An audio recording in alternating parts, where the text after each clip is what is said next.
Well, there's my beautiful podcast, people. Everybody good? All right, great to hear. Thanks, as always, for listening to the podcast. And, of course, thanks to our friends at Standard Heating and Air Conditioning for making it all possible. Can we believe it's April already?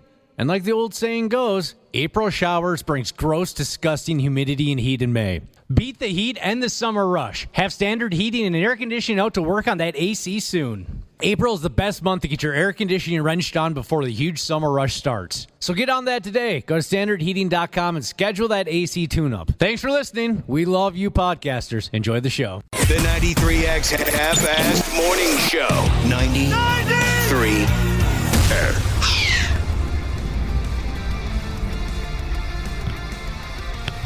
Well, what the hell? Welcome to the 93X Half-Assed Morning Show. Arthur's Jewelers now has over 1,750. That was weird. You've developed a new skill since yesterday. It almost sounded like he's doing a live ad there for a second. I heard you, and then I heard you again, and I'm looking at you, and your mouth isn't moving. I promised I'd slip in an ad for my pals at Arthur's Jewelers. The No Guys. Love those guys. Yeah. Welcome to the program. I bought my wife's engagement ring from one of the No Guys. You did what? You bought your wife's engagement ring from the No Guy family at Arthur's Jewelers, you were saying. Yeah, and this ties together with another story we've told over the years. But first and foremost, he's like, what do you like? And I just, it's like when I buy a card for someone. It's the first one I see. I'll just grab it, and unless it's totally inappropriate, meaning it doesn't make any sense, I'm just going to grab that one. Well, that doesn't sound like you. Well, usually it works. I'll look around and say, oh, that's kind of a funny cover, and, this is perfect. Sure. And so it's the same thing. I'm like, I'll take that one right there. Depending on the cost, that one looks pretty good. And he's like, okay, what diamond do you want? I'll have the one that's in it. You guys did a great job pairing those two. And he said, here's the problem. That's just glass. I never would have known. No. He could have sold me a couple $1,000s worth of glass. I would have went home a happy man. You're not alone. My wife probably wouldn't know. And he said, well, I asked him, like, well, would you ever figure this out? Like, oh, yeah, that would scrape up pretty good. Yeah. Definitely. It's a difficult kind of a... But this is how it ties together to another story. My wife had called a couple times, and I ignored her call. Oh, right. And then finally she calls again. I'm like, my goodness, what's going on? And I answered, and that's when your dog tried to bite off my stepdaughter's face. And right. I felt terrible as I'm buying this engagement ring that I ignored her phone calls, and she's trying to tell me, hey, you got to come to the hospital You're here. hanging out at the jewelry shop. Yeah. And you had to go straight over to the hospital. Tyler, No Guy. Hell of a deal.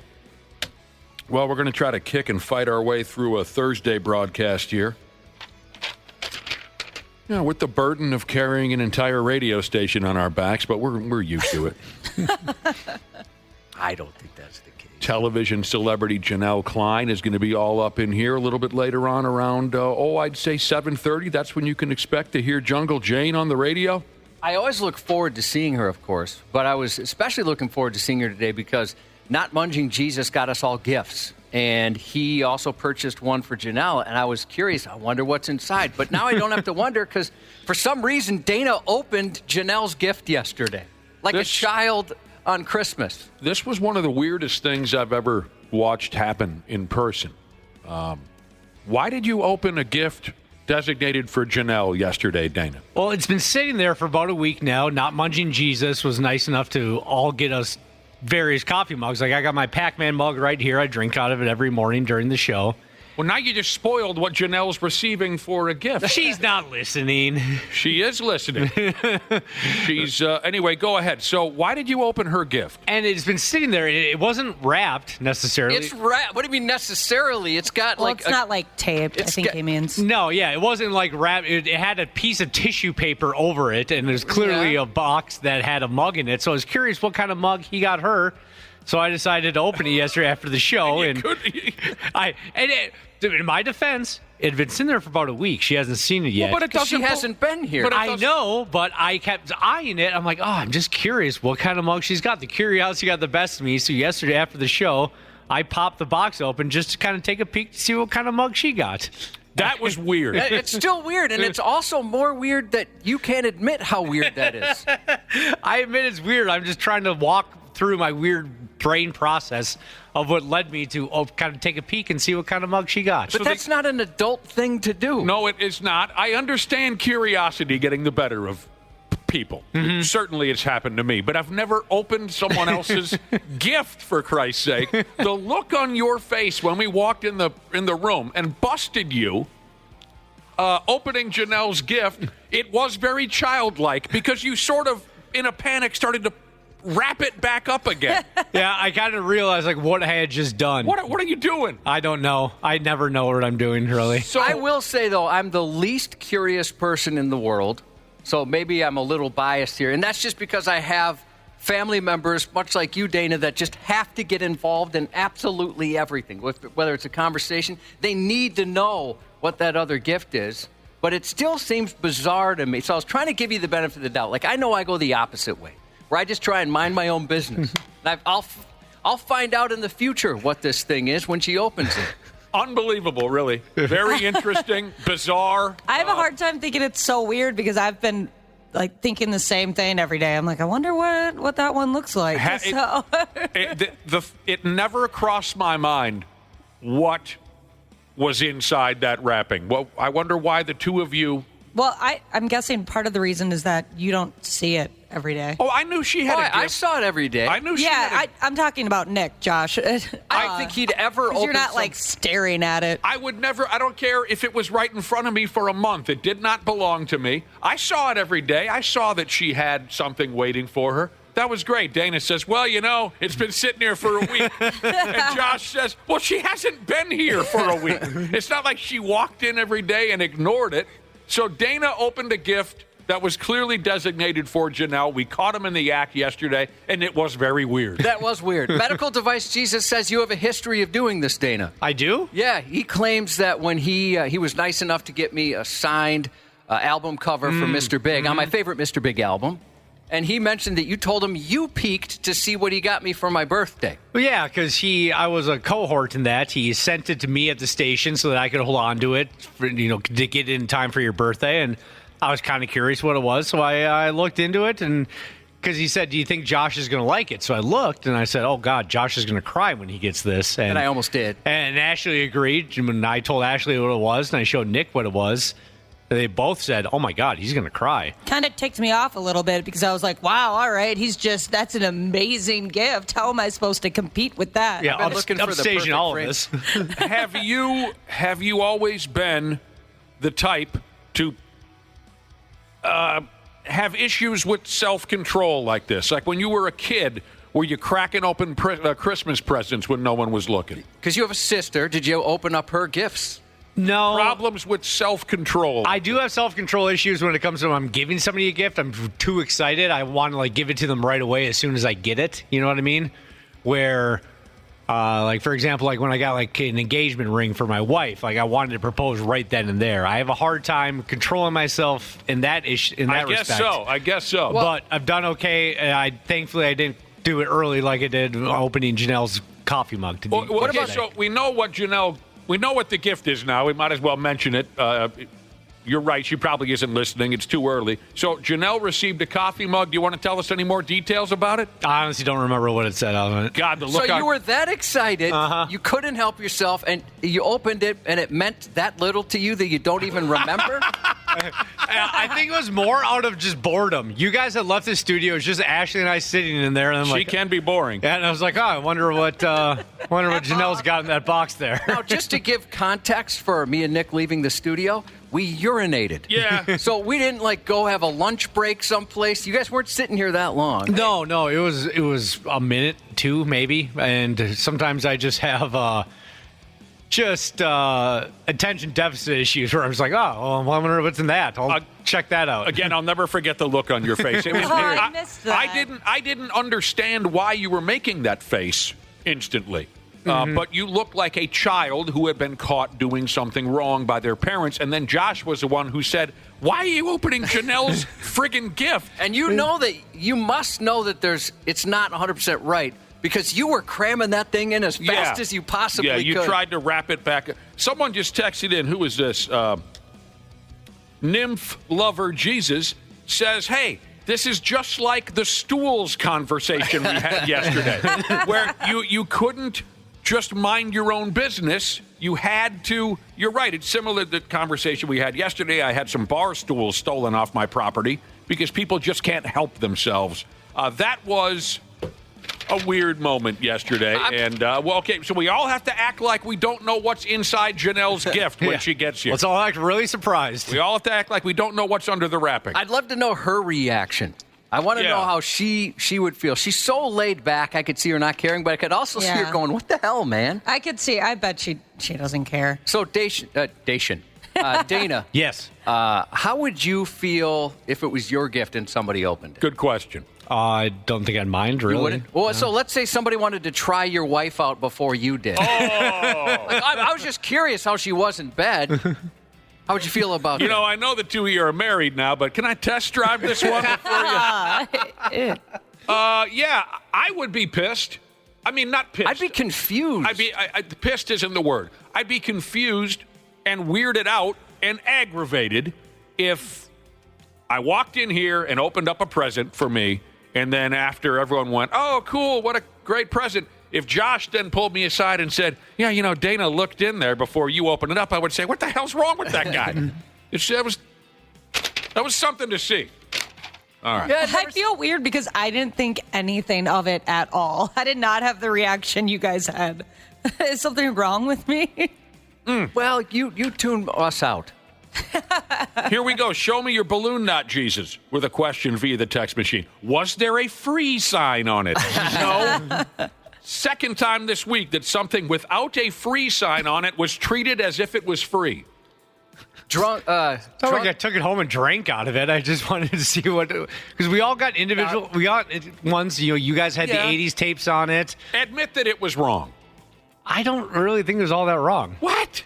So you don't think it at all? I just took a little glance to see what kind of mug she got. But it was addressed to somebody else. If that was mail, that'd be a federal offense, and you'd be in jail right now. I would be, but it wasn't. It was wrong. You don't open someone else's gift. I don't know. I don't know what's wrong with them. I'm glad, Ashley, you're on my side on this. I'm very Ashley, indifferent on it. You don't think it was wrong? I don't think it was a big deal. But We're not asking a big deal or not. Oh, yeah, nobody's saying it's a big deal. We're just saying it's kind of weird. Right or wrong to open up someone else's gift? I'm completely indifferent about it. Well, that might be because I'm a younger sibling, so I did that kind of stuff when I was a little kid. So you did. You would peek in under the wrapping on Christmas. What's the last thing you said? Definitely. You had done that stuff when? When I was a little kid. Exactly. Oh, when you were a little kid. When you were a little kid. That's right. He's almost 40. Or are you 40? Sorry to my brothers. 40 in June. And it was... I think it started, my parents would, for Christmas, they would do our stockings, and they would just set them in front of the tree. And for some reason, I wanted to keep what was in my stocking a surprise for when it was time. But I would wake up and look in my brother's stocking. For some reason, I wanted to know what he got. I did that once. Again, when I was a little kid, I did peek, tear away a little bit of the wrapping on Christmas presents under the tree. I don't remember the specifics. Obviously, I must have been very, very excited about the possibility of receiving something that Christmas that had forced me to peel away just a little bit of the wrapping. I don't recall if I ever figured out what was in there, but I was that character. But I was 6 or something like that, right? Did you guys, Josh, you have a son that probably has had birthday parties with other children. Have you ever had to deal with the kid that wants to blow out the candles and help open the gifts, but they're really like stealing the shine from the birthday boy? No, I don't think I ever have. Those videos frustrate me so much. I've been seeing them probably because I've been watching them. So I've been seeing more and more of them on my social media. There's nothing that makes me more mad than the kid that won't stop blowing out somebody else's candles. You know what? It's funny you bring that up, and I've been in this situation a couple of times, and I didn't get it. Where we're going to a child's birthday party, And we also have to get something for the other child so they don't feel I would never. I was so confused the first time. Well, it's little Donnie's having a birthday. We got to go get something for little Donnie. Oh, and we should get something for Ronnie. And I said, well, why are we getting something for Ronnie? Well, it's Donnie's brother, and, if he doesn't get something also, he'll feel uncomfortable. I'm like, when the hell did that start? Now I got to spend twice the money because Ronnie and Donnie's parents can't explain to Ronnie, like, look, dude, it's not your birthday. You'll have one in a couple months, but this day is dedicated to Donnie. That's too much for kids nowadays? My uncles used to tell me, so my dad was one of 8, and so his brothers would say their youngest brother, who is, by several years, the youngest would have to get a gift at everybody else's birthday. So he'd have, basically, including his own, 9 birthdays over the years. Oh, for God's sake. That's crazy. But, I don't think I've ever seen that in person, but I think I've seen those same videos, right, Ashley? Where the little birthday girl's like, yay, it's all about me. And then some little snot-nosed bastard comes over her shoulder and blows the candles out for her because they want the attention, right? Is that what you're saying? Yes, and the worst is when the parents are laughing it off. But I like the videos of the parent, snatching the kid. Yeah. That hell out of here. In there. Yeah. It's not your birthday. Little birthday girl's devastated, right? And it doesn't help if you relight the candles. It's already been done once. It's not the same. Thanks a lot. Who invited this little douche?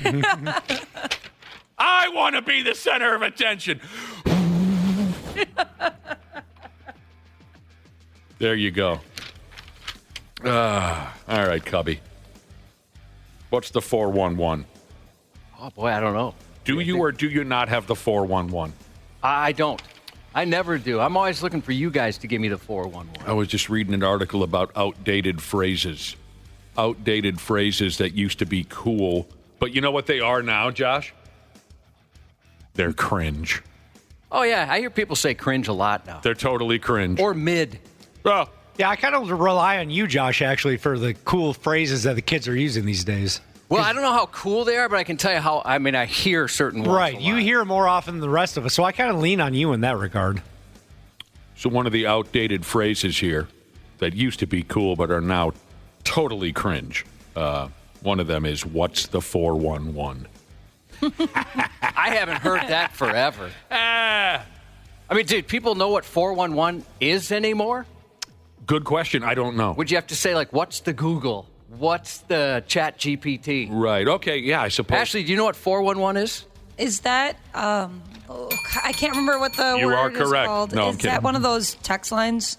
No, that you could... I don't know. Is it a no? It's a phone number, right, Josh? Yeah, 411. You'd call for information. Yeah. That's it. Oh, Yeah. okay. So that's kind of what's going on? What's the information?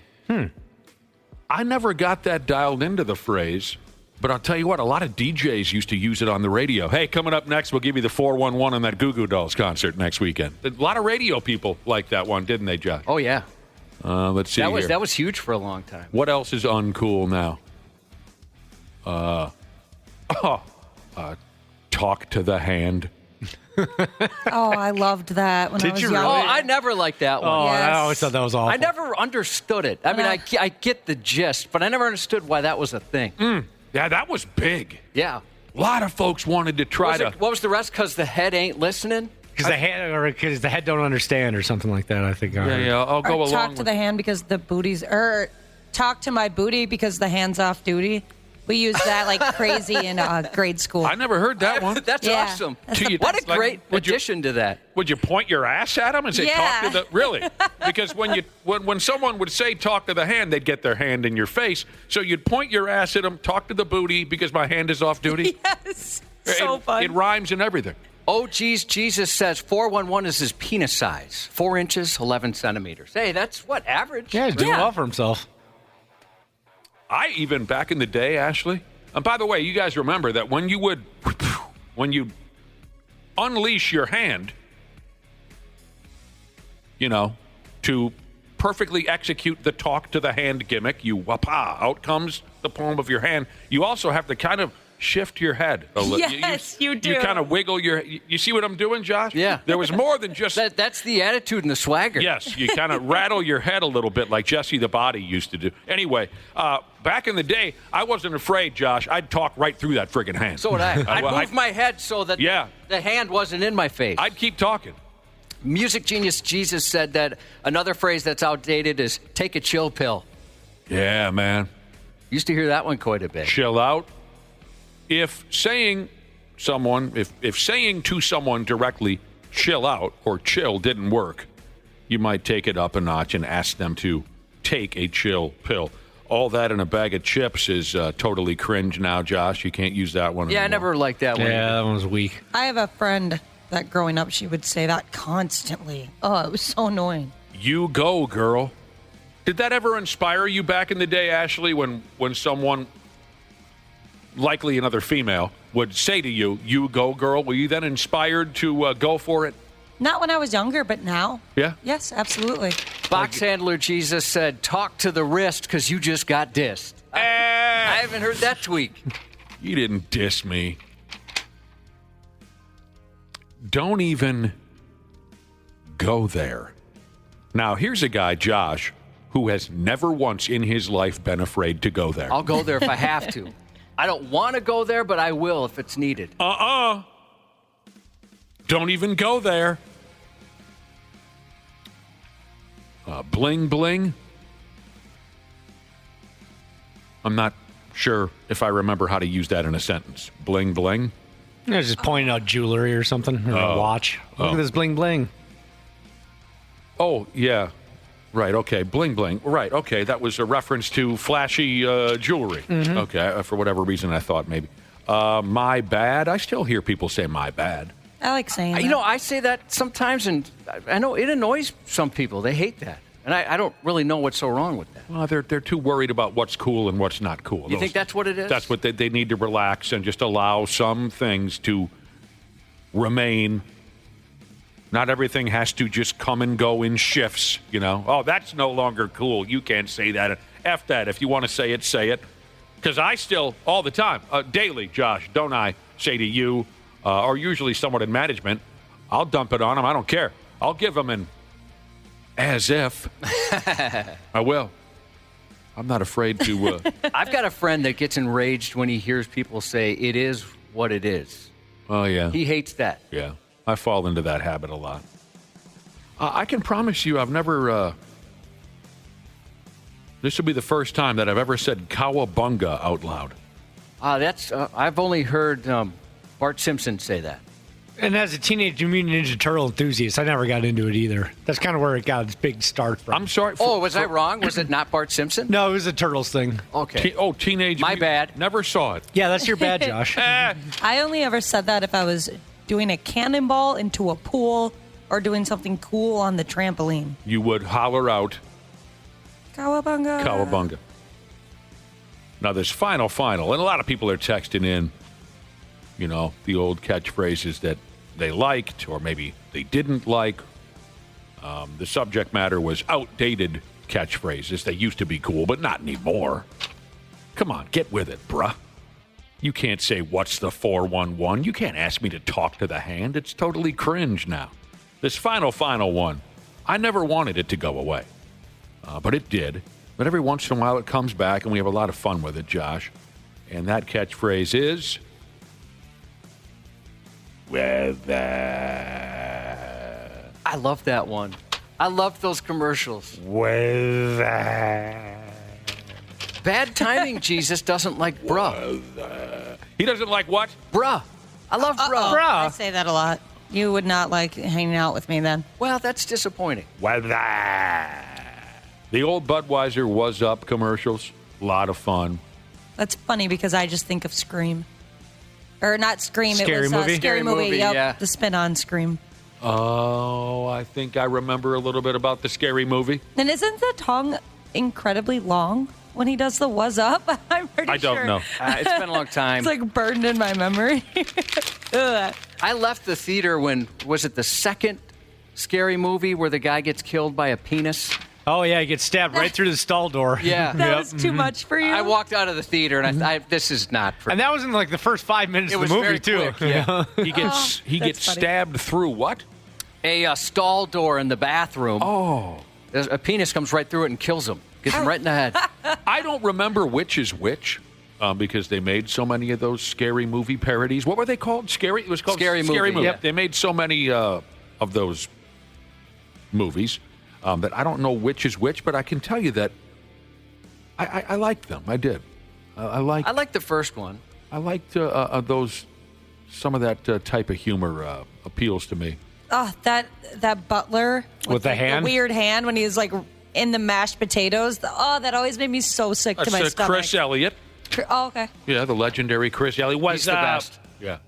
I liked the scary movie stuff. I did. This person says, "Did you mention chillax? I hate that." We did it. I mean, is it okay to use those, not necessarily sarcastically, but just when you know they're stupid, you just kind of like to use it? Chillax. I think so, John. Like if somebody told me to chillax, I'd laugh at that. And it would probably make you chillax. So Yeah, it would. It would? Yeah, I would chillax. If I would realize, you know what, I'm not very chillaxed. I could stand to chillax. We started our conversation this morning talking about a weird moment yesterday where Dana couldn't help himself. Curiosity got the better of him. And he cracked open a present that was meant for Janelle, who we'll be seeing later on this morning. He couldn't. It'd been sitting here for too long. He had to open a present that didn't belong to him. It belonged to Janelle, and now we all know what she's getting. So before we go, Dana, is there anything else here in the building that you're curious about? Do you want to look in Josh's backpack? Yeah, can I have the keys to your guys' car? I want to go rifle through the glove compartments. You want to go through my You'll be wallet or disappointed. anything? I don't keep anything in there. What? You don't in my have whole car, I've got the manual that came with the car, and that's about it. Oh, you don't have car napkins? That's where car napkins go. I have a couple of car napkins in the center console. All right, good. This is a whole new game we could play. So you don't keep no clothing. Next to nothing. No clothing. Nothing. No spare pair of boxers. Nope. Bingo. No condoms. Nope. Bingo daubers in the glove compartment. No. Huh. I mean, you're welcome to go through it. It'll be boring. No, I've got a tape measure. I'm not doubting you. You have a tape measure. I've got maybe 3-4 napkins. Okay. I think I have a charging cable, a pen, and I think that's it. Sure. And that's... I also don't like my vehicle to be cluttered even in the least bit. But usually if you look in my motor vehicle, you can find maybe a hooded sweatshirt back there because I get so cold. You get very cold. And then the glove compartment is loaded with bingo daubers. Other than that, it's clutter-free. We essentially have a drawer full of bingo daubers, and we have to buy them. Every time you go, and we forget them every single time. That's why we have so many. That's why that's why there's 11 of them in my glove compartment, because you play bingo, you put them in the. Hey, we'll remember that these are in the glove compartment. Of course, we'll remember that we put them in the glove, and you don't. And then the next time you play bingo, you get 2 more. So if you wanted to have a bingo dauber war, I have a full. Is the word arsenal? Yeah. In my. You're stacked. Let's get the hell going. Moving on with our lives here. It is our Thursday broadcast. Jungle Jane going to stop by. Oh, I wonder what she got for a present. We will find out what she got from Munja Party. Not Munging Jesus. Not Munging. And Randy's Shaver will swing by later. Stupid news is on the way here in a few minutes on the Half-Assed Morning Show. Idly ho, neighborinos. 93X. Half-Assed Morning Show. Well, there's my beautiful podcast, people. Everybody good? All right, great to hear. Thanks, as always, for listening to the podcast. And, of course, thanks to our friends at Standard Heating and Air Conditioning for making it all possible. Can we believe it's April already? And like the old saying goes, April showers brings gross, disgusting humidity and heat in May. Beat the heat and the summer rush. Have Standard Heating and Air Conditioning out to work on that AC soon. April is the best month to get your air conditioning wrenched on before the huge summer rush starts. So get on that today. Go to standardheating.com and schedule that AC tune-up. Thanks for listening. We love you podcasters. Enjoy the show. Bravo TV star Lala Kent holds nothing back. There's been so many times where I'm like, I apologize that I said that, but that wasn't meant for you to hear. Feel you there. How fun would it be to bring in some Bravo celebrities and make our own bracket? Iconic. All right, I'll take Dorinda, you take Sonia. Sonia is who I wish I could be. You and me both. I cannot be someone in the program. What's PTO? Paid time off. See? Oh. You've never had a real job. Give them Lala. It is nothing but honesty. You guys know. Follow and listen on your favorite platform. Stupid news on the Half-Assed Morning Show. On the Half-Assed Morning Show. Yeah, we had a brief conversation about catchphrases. Catchphrases that used to be cool, but now, not even close. They're totally cringe now. A few people in our listening audience texted in. They never liked booyah. I had a friend that said that all the time. They never liked it. They never liked booyah. I never said. I didn't think I could pull it off. I don't know that I have the booyah level of coolness. You're not a booyah guy. No. You don't have that Stuart Scott from late 90s ESPN in you? No, I don't have that at all. No. There's a certain swagger you need to pull off a booyah. You want to know why you're not a booyah guy? Why's that? Because you humble. You are. I think maybe I'd be the type of guy that would make booyah annoying. You know, they might like it from a certain person. Couple folks never liked been there, done that. Hey, been there, done that. Because you probably haven't done it. One of those things probably isn't true. Right. This person doesn't like food for thought. I don't hear that. I've never heard that in person. I've read it. Oh, you haven't? No. Oh, I've heard people say I that. got no problem with food for thought. I mean, I guess, yeah, sometimes you hear these phrases so often you don't realize they're kind of stupid. And maybe that is a silly thing to say, but you're right. That one never bothered me. Maybe now it will. Yeah, right.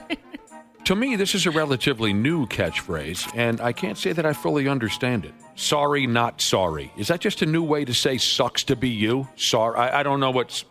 Oh, I've heard that one before. How do you properly throw sorry, not sorry into a conversation? How would I say? I just ate a whole pizza. Sorry, not sorry. Oh! Yeah, or if you're insulting somebody. Yeah, that's the main one I hear, right? All right. I've heard it both ways. I'll try to warm up to it. One more, and this is one that I could never stand, and it was everywhere for a brief period of time. Oh, Christ. 30-some years ago. I have a hard time even saying this out loud, but I'll deliver it the way it was meant to be delivered. Schwing. Hate that bit. Oh, I liked that Hated that bit from the friggin' word go. I didn't mind long-haired Tim and Hard Rock Dave, whatever. What were they? Wayne and Garth? I didn't mind Wayne and Garth. I liked their movies. I did. Dana Carvey has never been one of my favorites, and so I hated the schwing bit. And it was everywhere at the bars in St. Cloud when I was living up there. Every girl that walked by, every moron in the bar, swing. I just got so tired of it. I almost lost my cool, Cubby. I almost blew up. Speaking of cool, this person doesn't like cool beans. Oh, I always hated that one. I never understood that one. I had a boss that used to say that all the time. She was the first one I ever heard say it. You want to know why you don't understand cool beans? Why? Because you humble. Do you guys know why that is a thing? I don't know. I don't know the origin of it. It just always annoyed the hell out of me. I don't like cool beans. Yeah, cool beans. Don't like it. All right. We're moving on here to the stupid news before Ashley loses her cool. You know me. For starters here, it sounds to me like somebody cracked up. Somebody went effing nuts. In a place called Southeast Pennsylvania. I suppose it is possible, not likely in my opinion, but possible, that this was a case of a code brown gone terribly wrong. But I think it's insanity. First off, you know how these days a lot of your liquor stores and even some convenience stores have a big fat-ass refrigerated room in the joint where you can grab up a cold case of beer and whatnot.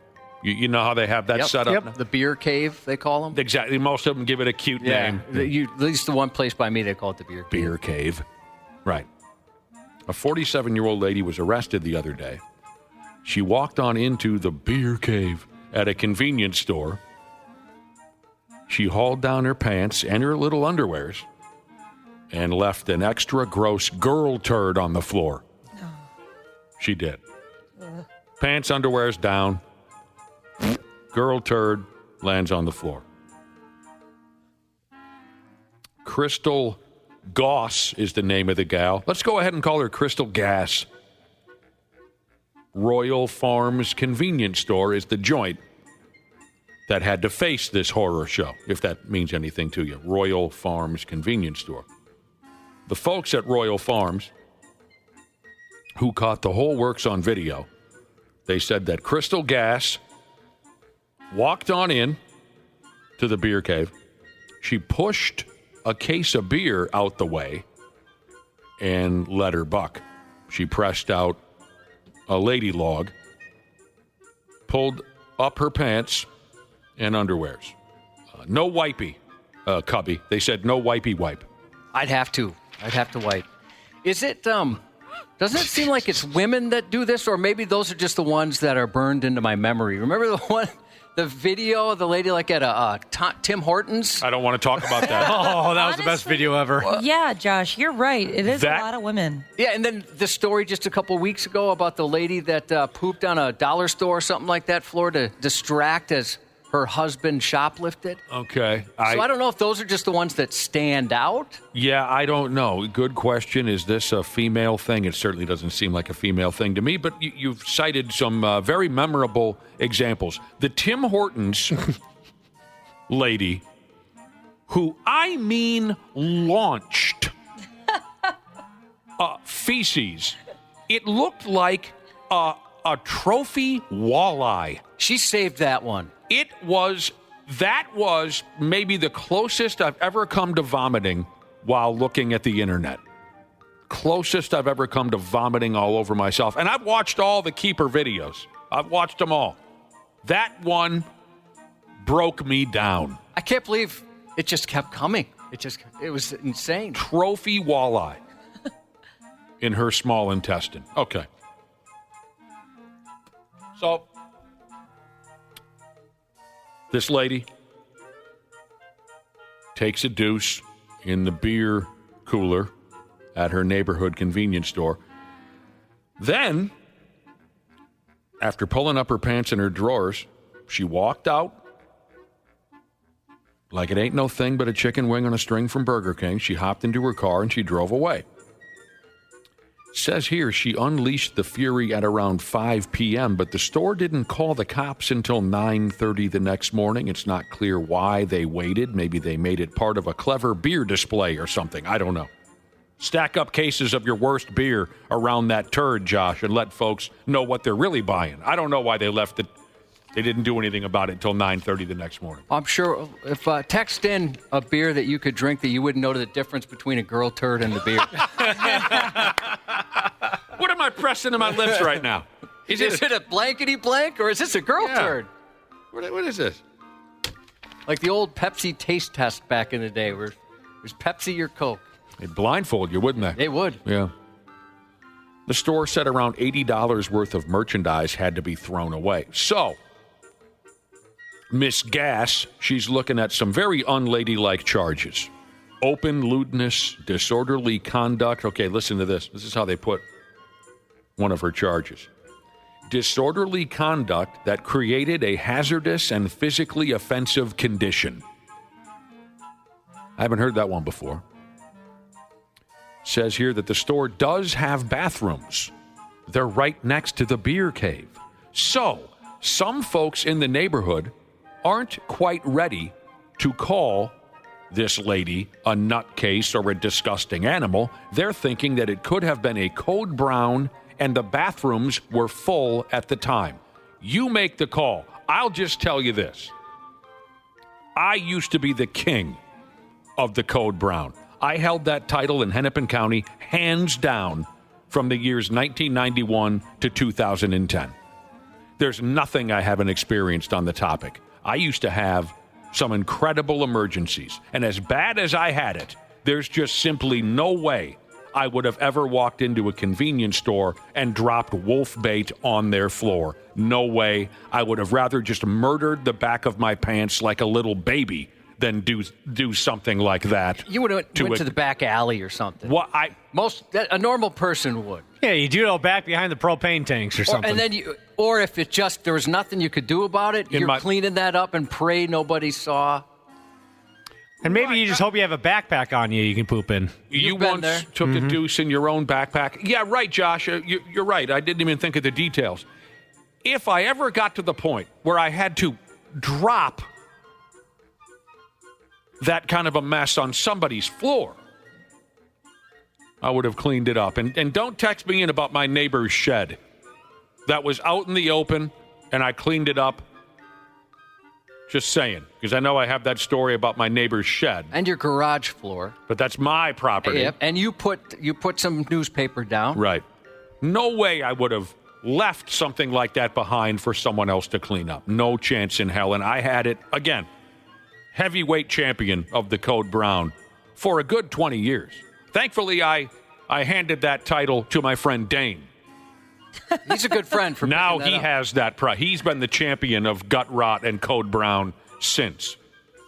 Unofficial poll here from the Brother and Sisterhood. We were curious. Girl turds or a particular alcohol, which one couldn't you tell the difference? Overwhelmingly, people are saying any IPA. They wouldn't be able to tell the difference. I'm not an IPA fan either. No. I had to pretend I liked one once. I'm not even exactly sure what they are. They're hard to get through. Yeah, I don't know how to describe one either, but I remember not caring for it. It can happen, Cubby. So, listen to this guy. Listener texted in. You pick him up, you dropped him, Jesus. Didn't you once crap in the washing machine? No, but I witnessed somebody doing it. 10th grade beer party, end of the night, looking for a place to sleep. I cracked open the laundry room door at a friend of mine's house, and there was a kid sitting in the washing machine having diarrhea. It's not right. It was not me, but I witnessed it. I also saw a guy take a very loose stool into a dishwasher. In a dishwasher? Did they know what they were doing, or was it they were so drunk? No idea. No idea. Absolutely annihilated. And by the way, they were spraying diarrhea on the inside of a dishwasher in the dead of winter at a cabin up north where the water wasn't running anymore. Oh. So it wasn't like we could just put our cereal bowls and our drinking glasses in there and run the dishwasher. No. We had to get out the 409 and the paper towels. I've never seen that with number twosies, but I've definitely seen people pee in inappropriate places. Yeah. Never a number two. All right. Tell another urine story, Josh. I dried up. Well, the most inappropriate. I mean, I did it in a closet all over my clothes. Luckily, I was sharing a closet on a work trip, and I did it on just my clothes. But I mentioned before I saw a guy pee on one of those director's chairs, the ones that kind of fold out and they've got the cloth in between. And it was pretty funny. One of the people with us was like, "Hey, now try and flush it."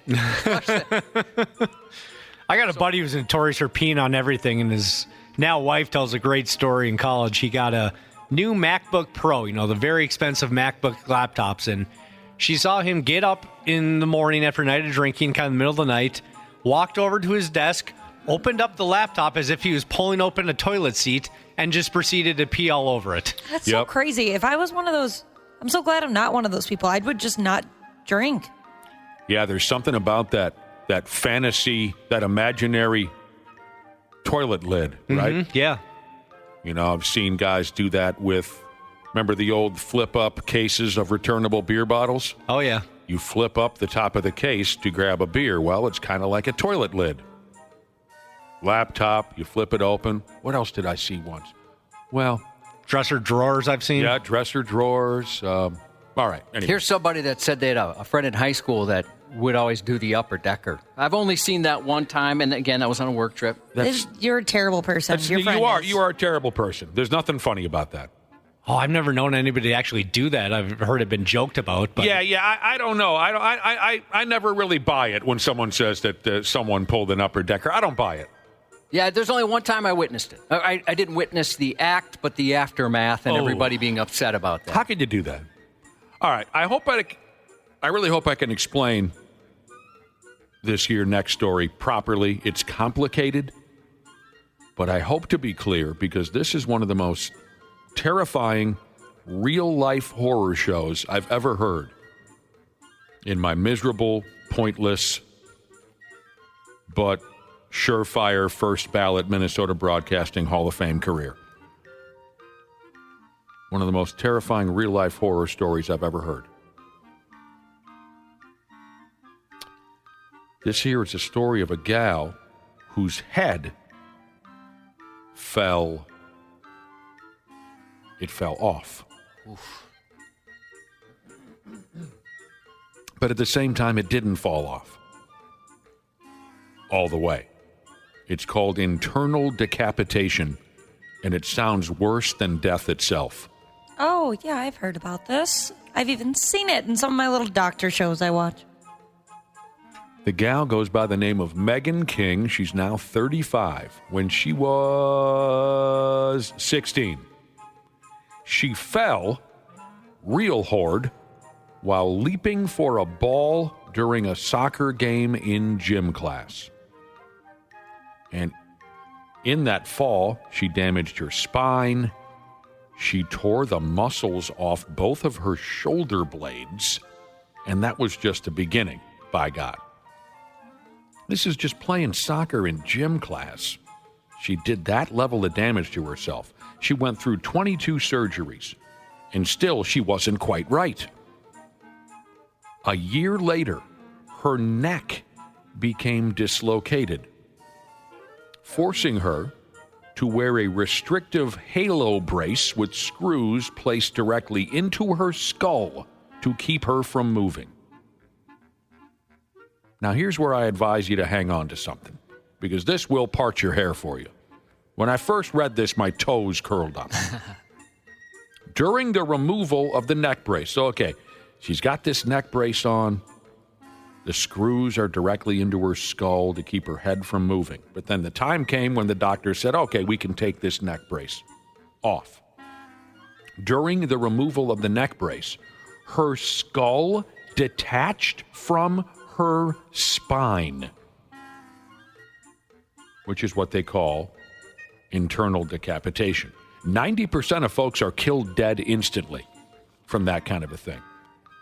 This is the part, oh my God. She said, I had to throw my chair back to keep gravity from decapitating me. No.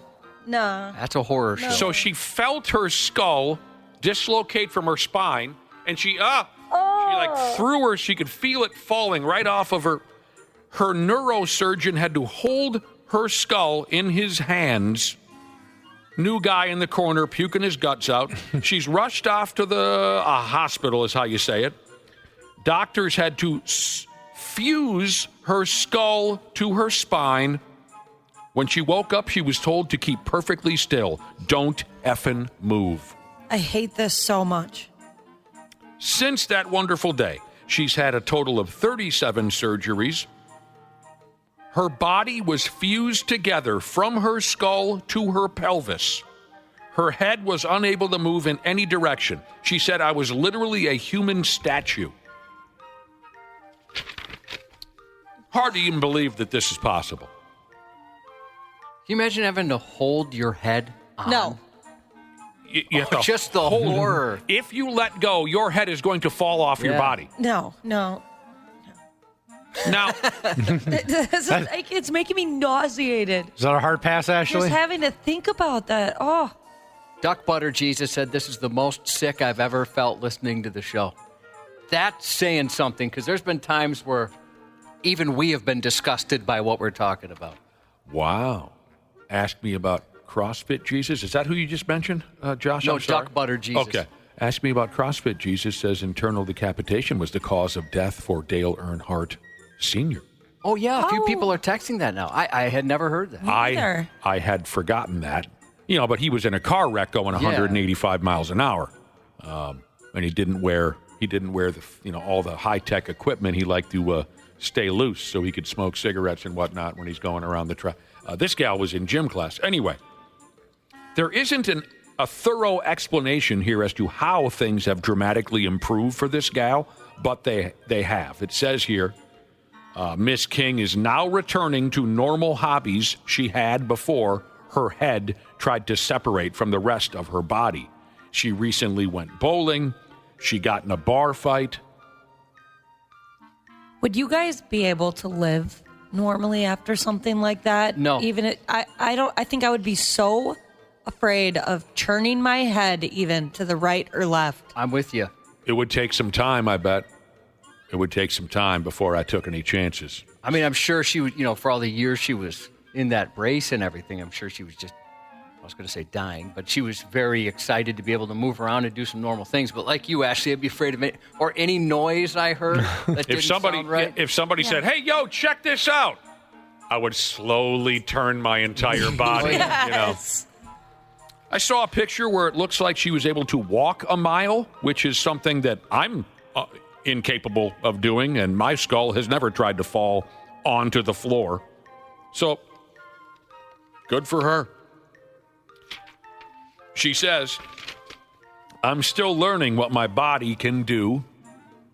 It's not easy, but I'm adapting, and I'm always surprised by what I can still accomplish. F me running sideways.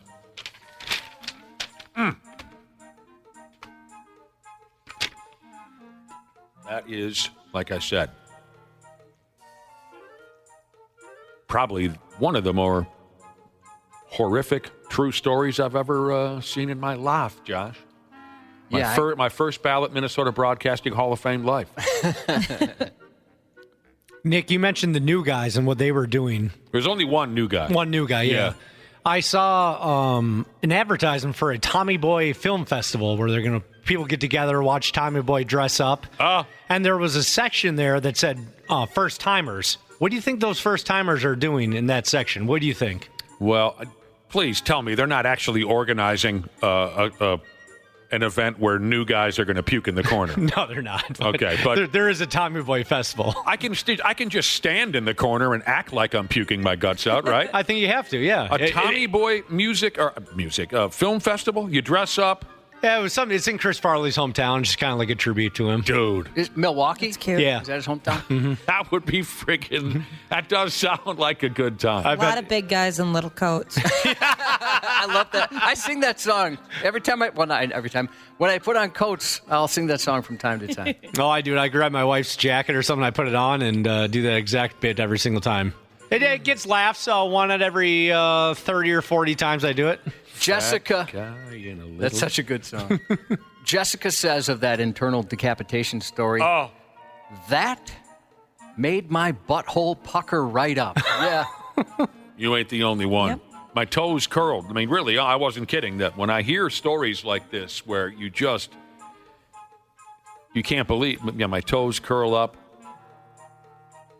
Kind of a reference to phrases we were talking about earlier this morning. Angry bus driver Jesus said, most of these stories just make me lose my appetite, but this one certainly hit different. It did hit different. Yeah.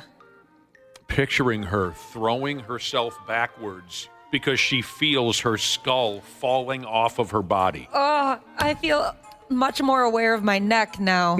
And that surgeon who caught her skull. I mean, what if he would have had a sandwich in one hand and a drink in the other? You know what I mean? He just happened to be behind her and he grabs it. Then he can't move a freaking muscle until they get her into an ambulance. I mean, I can't even picture these things. Guy's got an itch. Then he gets an itch as he's holding onto her skull. I got an itch. Somebody get in here. What if he has to sneeze? Oh, That's a lot of pressure for that guy. dude. Yeah. You think of pressure. Okay, here's It kind of reminds me of those videos where it's a fire and a parent is going to throw their baby out the window to the person below. I pray I'm never, in either of those situations, I would be terrified, like, oh, God, I'm going to drop this friggin' baby. You don't have great hands. No. You don't. I can catch better than I can throw, which isn't saying a lot. But I think I'd be very nervous having to catch a baby from You a would second drop or that third baby. story. Yeah, you would drop Probably. the baby. All right, here's a silly bastard from way the hell out there in Scotland. And this guy looks Scottish. You put a skirt on this guy and hand him a sword, And I can picture him as an extra in that old Mel Gibson movie where he flips his lid and goes on a killing spree over some gal he was dating. What the hell they call that movie again? Which one? The Scottish movie where Mel Gibson loses his temper and goes on a killing spree because of Braveheart? Yeah, that's it. Yeah, Braveheart. This Scottish dode, he upped and found a Lego brick in his ear that he assumes had been in there for a good 20 years. Maybe that's what's wrong with me. What do you mean? Just in general. I've got a Lego brick stuck in my head. Just to be clear, everything I'm about to tell you happened about 6 years ago. A website somewhere has decided it was time to tell this guy's story, I guess. Darren something is the name of this Scottish nerd. He's up to 30 years old now. 6 years ago, he thought he was straight up going deaf. There was a hell of a lot of pressure in one of his ears. It hurt like hell, he said. Went to his doctor and whatnot, got himself some of those antibiotics. His doctor assumed he had an ear infection. But one night, Darren woke up in the middle of the night and he felt something give way inside his ear. Then he felt something was up in there, rolling around. And he figured, well, that's it. My inner ear just fell apart. You know what I mean? He had all that pressure and all that pain. And then a small object rolled out of his noggin, and it was a damned Lego. Have you guys ever had that feeling before in the middle of the night, like something's in your ear? No, I don't think so. I had it happen to me for the first time. Gosh, it was maybe like 2 months ago. And I could have sworn there was something in my ear. And it happened 2-3 nights in a row. And I thought, it's a bug, it's a spider. Something is in my ear. And it's a really bad feeling, fearing that something is in your ear. Something living. Yeah. You thought it was something alive. It was just so uncomfortable. And it was the craziest, weirdest feeling I've ever felt in my head like that. And either there was something and it finally came out, or I was just completely losing my mind. You might be going crazy. Yeah. I mean, I don't know. I've never felt something like that. I can tell you this much. When I was a teenage kid, a moth flew into my ear and went so deep. It was just shocking out of nowhere. Some bitch was going full speed, and he goes into my ear. And right when I was about to say, whoever I was with, I think I got to go to the doctor. The thing is in there going. Oh, that's terrible. Oh. And right when I was about to tell someone, oh my God, a mouth, what's the word? A moth just flew into the sumbitch. He put it in reverse and he flew away. I almost went to the doctor. I was so afraid. And I'm guessing it was just like loose wax, probably. This guy had a lot of wax on his Lego. Again, Scottish guy wakes up middle of the night. A Lego rolls out of his ear. He said, I couldn't believe what I was looking at. A tiny piece of Lego covered in wax. Ew. The pain and the pressure in his ear was suddenly gone. He could hear perfectly again. But who the hell was he? What movie, Johnny Dangerously? The poor peckerhead was confused as hell, sitting there with the earwax-covered Lego in his hand. He said he hadn't played with Legos, as he put it, since he was a wee boy. He's so Scottish. Which is the way it should be, Dana. Stop hogging all the Legos at Legoland. You're closing in on 40 years old. Let the kids have a crack at them. I'm a proud AFOL, adult fan of Lego. I didn't know there was a term. Oh, yeah, there's a term. Well, it's guys like you with dispensable income and no kids that can afford Lego these days. They're so expensive. They're expensive. Give us the term again. AFOL. AFOL? Adult fan of Lego. Oh, AFOL. I'll be damned. Darren, the Scotsman, he hadn't played with Legos in a good 20 years or so. But here he has one of them roll out of his ear in the middle of the night, so he wasn't sure what to think. Next time he visited his doctor, he brought the waxy Lego with him. The doctor was not surprised, but she did say, because she sees, objects falling out of people's... She did say she was surprised it remained up in his ear hole for so many years. And it's very small. I was expecting it to be one of the, I don't know, like a little bit bigger of a brick. Because, how does that get stuck up there? Goes to see his doctor. She says she wasn't surprised except for how long the Lego had remained in his ear. And then the two of them made passionate love right there in the doctor's office. Oh. And then the English army showed up and claimed the woman was their property now. Man, took a twist I wasn't expecting. I'd watch that movie.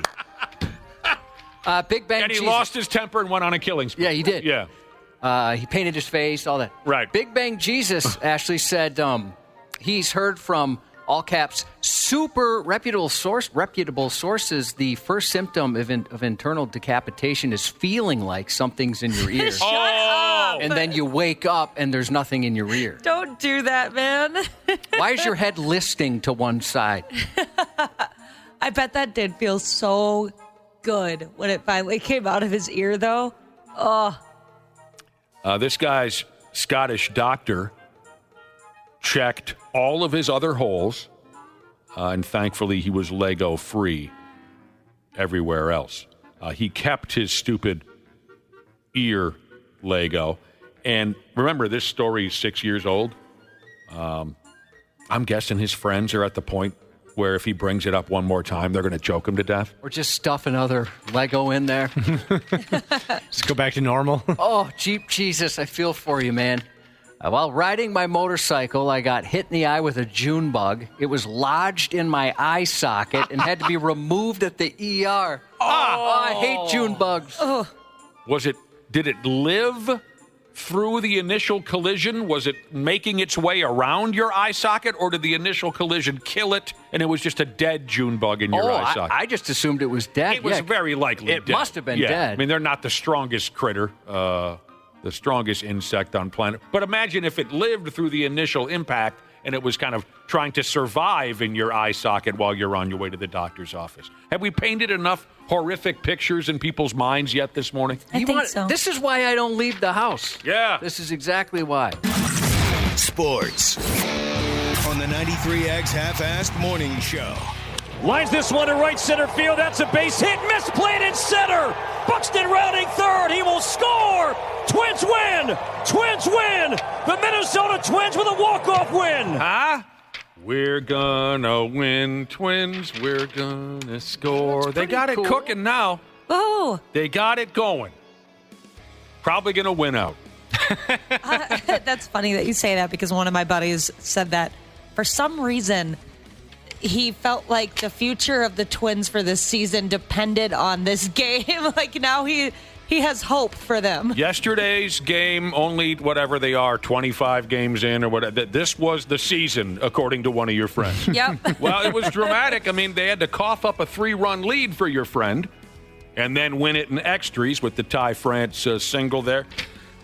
Well, they got a day off now, and they begin a 3-game series tomorrow night in Atlanta. NBA play-in tournament, we'll tell you all about that when Randy Shaver joins us here in about a half hour. The NBA play-in tournament. We're creeping closer and closer to the NHL playoffs. It really looks like the Pigs are going to play Sunday, Josh. You got anything going on Sunday? Nope, not at all. You can commit. Oh, well, Easter, I guess. Easter stuff. Oh, I don't get Forgot involved in about that. that. But you can nothing Sunday night. You can set aside something, some time to put on your foam Wild Claw, which I do have, and your Nido Rider sweater. Because it looks like the two of the Western Conference series have already been scheduled for Saturday. And that's Dallas, Colorado, Winnipeg, and somebody. So it's looking like they're going to play Sunday, but it'll all be officially announced later on today.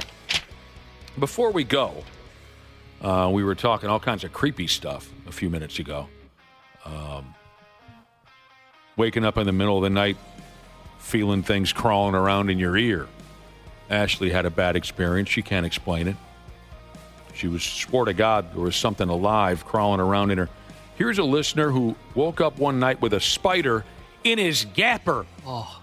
Okay? And just on instinct, because he didn't know what the hell was going on, out of a dead sleep, he swallowed it. And he says he doesn't know if this means anything, but he ended up getting married, having a couple of children. And he says it appears his teenage son leaves a lot of webs around. Dude!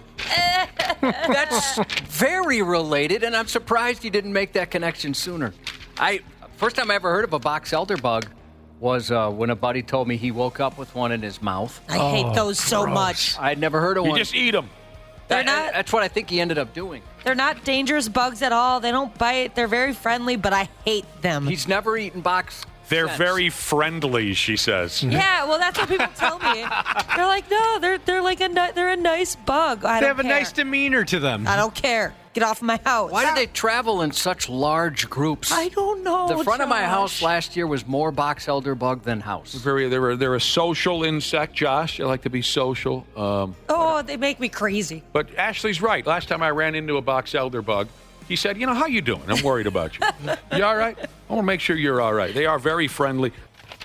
All right, we don't need to get into that. We got to take a break. Josh's news is coming up next. 93X Half-Assed Morning Show. Nice. 93X. Nice. Well, there's my beautiful podcast, people. Everybody good? All right, great to hear. Thanks as always for listening to the podcast. And of course, thanks to our friends at Standard Heating and Air Conditioning for making it all possible. Can we believe it's April already?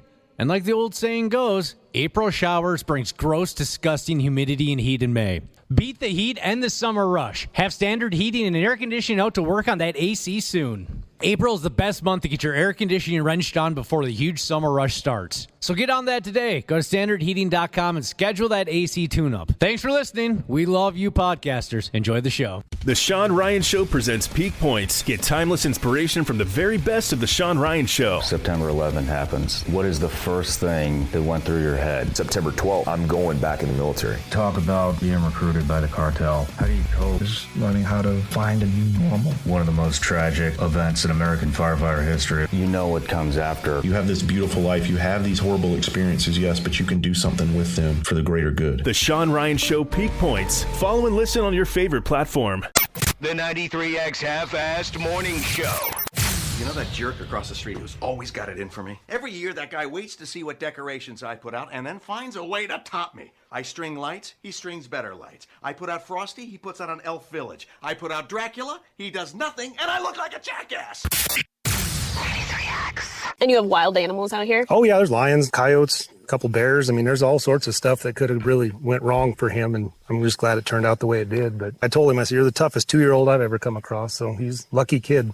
A 2-year-old boy who vanished into the rugged Arizona wilderness spent the night alone in mountain lion territory, only to be rescued thanks to a hero named Buford, a rancher's loyal dog who led the boy to safety. Oh. Ashley, take it easy. I love it. You gotta try to control your emotions now. Josh has a news report he has to deliver. Let's be professionals here. Yes. Okay. Yes. Okay. Spoiler alert, the kid's eaten by the dog in the end. Well, dog's got to eat. A toddler disappeared from his home about 5 p.m. Monday, triggering a massive search. More than 40 rescuers joined the urgent effort, scouring the remote terrain through the night. A Department of Public Safety helicopter spotted 2 mountain lions nearby, adding to the growing concern. Then, 16 tense hours later, against all odds, the boy was found safe and unharmed nearly 7 miles away on a local rancher's property. But he wasn't alone. The rancher's dog, Buford, guided the boy to the ranch. I was able to cut his tracks over there where the mountain comes off, the little kid's tracks, and Buford's was right next to him. So he picked him up at least a mile from the house and then stayed with him all the way back here. So, no, he patrols all the time. Buford, a beefy, no-nonsense farm dog known for patrolling the property and fending off coyotes, had picked up the boy's trail and stuck with him. Oh, he went through some rough country. It's all mountains and canyons and boulder piles, and it's rough for adults, much less a 2-year-old kid. So he did a remarkable job to go 7 miles like he did. So lucky, really lucky. The rancher later traced their path, discovered Buford had escorted the toddler for at least a mile through the wild. He's a really good dog. He's always been good with kids and stuff, but I'm amazed he did what he did. Like I said, I wanted to know how far back I could find the tracks from the kid, and it was at least a mile where I lost his track, but he was with him then, so he was with him a long ways. Both Buford and the rancher took care of the little boy until his very relieved father arrived to take him home. What's this kid doing out there? Just decided to go exploring. Well, I did read. Awesome. I read some comments from people in the neighborhood who were also kind of surprised by this because they said 9 days out of 10, Buford's kind of a dick. Yeah, it was like, luckily it was that one day. Out of character. Out of character for this dog. Well, maybe his goal wasn't to, rescue the kid. It was, he was hunting him. Yeah, he was bringing home dinner. Shoot him, Dad. I got him. Josh, would a mountain lion go ahead and eat a baby? Probably. Oh, God. I mean, if I were a mountain lion, I would. Yeah. While one toddler's incredible... I would not. I'd know better. While one toddler's incredible survival story in the Arizona wilderness ended with a heroic dog and safe return, a separate incident in Minneapolis, or a Minneapolis suburb specifically, has sparked concern after a young child was found alone with no clear explanation of how the adorable diaper-clad little man got there. An investigation is underway after the toddler was found wandering alone in Brooklyn Center Tuesday afternoon. I'm an adult, and I wouldn't want to be alone in Brooklyn Center. According to police, the boy, believed to be around 2 or 3 years old, was discovered just before 1 p.m. near Brooklyn Center High School, alone and unattended. About 4 hours later, authorities were able to identify the home of the child that he'd left earlier in the day. As of the latest update, Brooklyn Center police said the investigation remains ongoing as they work to understand WTF happened. I want to put a bell on that one. Yeah. A 28-year-old wearing a gas mask and tactical gear forced his way into a Boston area courthouse Monday. Oh, here we go. Pepper spraying and physically assaulting several people before he was arrested. The suspect, Nicholas Ackerberg, was fully outfitted in a helmet, tactical boots, sunglasses, and a gas mask. Came armed with 8 pepper spray canisters, 2 smoke canisters, according to authorities. And he used the pepper spray on court officers, a police officer, and even an assistant district attorney. Witnesses say he also punched and shoved several people during the attack. My God. He faces a long list of charges, including 6 counts of assault and battery with a dangerous weapon, assault on public employees and a police officer, disrupting court proceedings, making a bomb threat, disorderly conduct, and intimidation. It is not going to be tolerated. I mean, if we can't have courthouses where people can go, resolve their cases, get protection that they need, that is a real assault on the rule of law. In high school, I was voted most likely not to ever be charged with causing intimidation. Ackerberg was taken to the hospital along with a police officer and 2 court officers and then later released. The district attorney called the incident deeply troubling, noting it's the 3rd major disturbance at a courthouse since March 10th. Those court officers, as well as the police officer who got involved, stopped that from being so much worse. No details were immediately available about the 2 prior incidents, nor was the motive disclosed. However, Ackerberg has an extensive history of rocky mental health issues. Yeah. Including 5 prior court-mandated commitments to mental health institutions. Oh, wonderful. What the hell is he doing wandering around? My question is the exact same. I don't know. I wonder what color the sky is in his world. From a courthouse under siege to a canine crime scene, pepper spray makes another unsettling appearance in the news this morning. A 67-year-old woman was arrested after she was accused of pepper spraying dogs at a popular Florida dog park. Yeah. On the morning of April 12th, about 8:41 a.m., police say they received multiple calls about a woman in her 60s spraying an unknown substance at dogs. At the scene, a witness told officers the woman had walked her dog around the park's perimeter, surrounded by a 5-foot fence. But she was spraying other dogs who approached her through the fence. What the hell's the matter with this lady? One of the dogs was sprayed directly in the eyes, began yelping in pain, frantically rubbing its face in the dirt. Another bystander told officers the woman openly admitted to using mace on any dog that came up to the fence. Did she used to date dogs or something, and she's upset at an ex? Or police identified the woman as Charlene Tedesco. When questioned, she told officers she was worried the dogs might attack her, even though she never actually entered the dog park. Instead, she preferred to walk around the outside and claimed the pepper spray was for protection. But police said there was never any danger of being attacked. A secure fence separated her from the dogs the entire time, they said, and police believe she came to the park specifically intending to use the pepper spray on the pups. Yeah. She was arrested on charges of animal cruelty, and Tedesco was taken to jail. She's not doing well. She's totally insane. Yep. Yeah, she's got some issues. Totally insane. A Florida man who claimed he was shot by a masked attacker outside his workplace is now facing charges after investigators said he pulled the trigger himself in order to win over a girl. Police say he set up the fake shooting to make himself more attractive to a coworker who had spurred his advances. believing the fastest route to the woman's heart was via bullet through his stomach. Man, in the gut? He shot himself in the guts? Yep. I've heard that's like one of the most painful places you can be shot. Yeah, go to the fleshy part of the thigh or something. That's what killed Chavez. 30-year-old Alexander Leffert orchestrated a strange and troubling incident, which originally unfolded more than a year ago outside a FedEx warehouse where he worked. Around 5:45 a.m., officers responded to reports of gunfire at the facility. It said they found him laying on a couch, bleeding from a gunshot wound to the gut. He told police he'd just been ambushed near his car by a hooded, masked man who opened fire and vanished into the dark. You guys got to find this bastard. He's dangerous. Yeah. By the way, did she ask about me? Is she wondering how I'm feeling? Mm-hmm. Police launched a search for the mysterious assailant, but things seemed off from the get-go. When detectives visited him in the hospital, the story started to fall apart. Details kept changing with each retelling. And around the same time, they were also investigating him already for stalking a female coworker. Oh, boy. She had told police he'd been leaving unsettling notes on her car and relentlessly messaging her despite her repeated pleas to stop. He also sent her texts looking for sympathy because he said he had cancer. He did not have cancer. This guy's a mess. Roughly a month after the shooting, he was arrested on stalking charges, but the full picture didn't come into focus until recently. They tested some forensics, and that revealed a shell casing found at the scene matched his gun, a revelation that shifted the entire narrative. Police later concluded that Leffert shot himself to gain sympathy from a woman after she ended all contact with him and accused him of stalking her. He was taken into custody and later released on bond. You know, he's never going to get it. No, I don't think He's so. never going to get it. So I might as well just shut a big, heavy door on this guy and let's forget about him. Yeah. A 41-year-old Crystal Lake, Illinois man's been charged with aggravated assault after he advanced on a police officer while wielding a ukulele and then resisted arrest. Man, I haven't heard of that being weaponized. No. I don't think in my entire life I heard of a ukulele being weaponized. It's such a happy, whimsical instrument. It is. The low-budget musical began around 11 p.m. Wednesday after the man approached the officer while holding a ukulele in a, quote, raised and cocked position.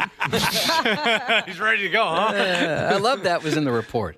The officer believed he was about to be struck by the tiny four-stringed instrument.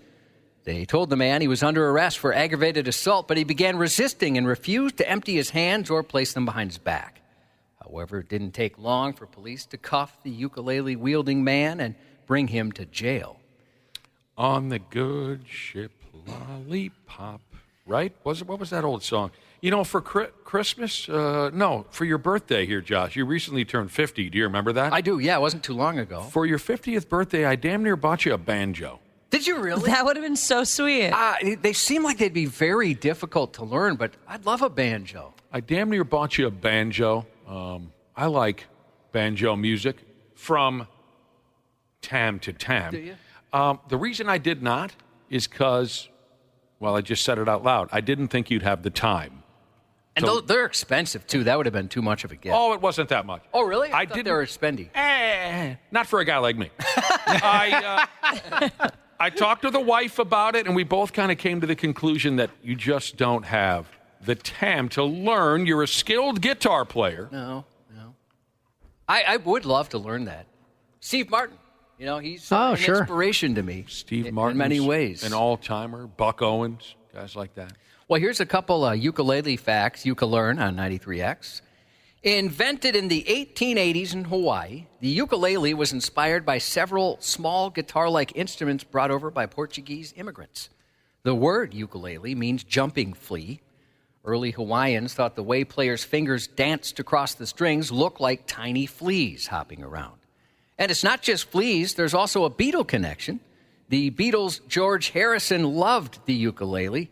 Not only did he play one constantly, apparently he used to hand them out as gifts to friends as well. Oh, thanks for coming. Wonderful. Here's your uke. Here's a ukulele. A ukulele for you. A ukulele for you. Well, wasn't that just a cute thing he had going there? Heck yeah. Jennifer Garner's 53 today. Jennifer Garner. Sure, okay. Garner? Yeah, very pretty. I think she's great. Very funny. Very funny as well, yeah. Adam McKay, who co-wrote Anchorman, Talladega Nights, Step Brothers, and the other guys with Will Ferrell, 57. Great movies. And indeed. And Tool and Perfect Circle frontman Maynard James Keenan turned 61. Jesus Christ. Happy birthday to the wonderful Christina, a.k.a. Farty Britches Jesus, from CFH bass player Jesus, Doobie and Daisy. And happy 27th to Cheyenne. That's 93X News. Randy Shaver. That's the guy. That's the guy whose chin looks like balls. On the Half-Assed Morning Show.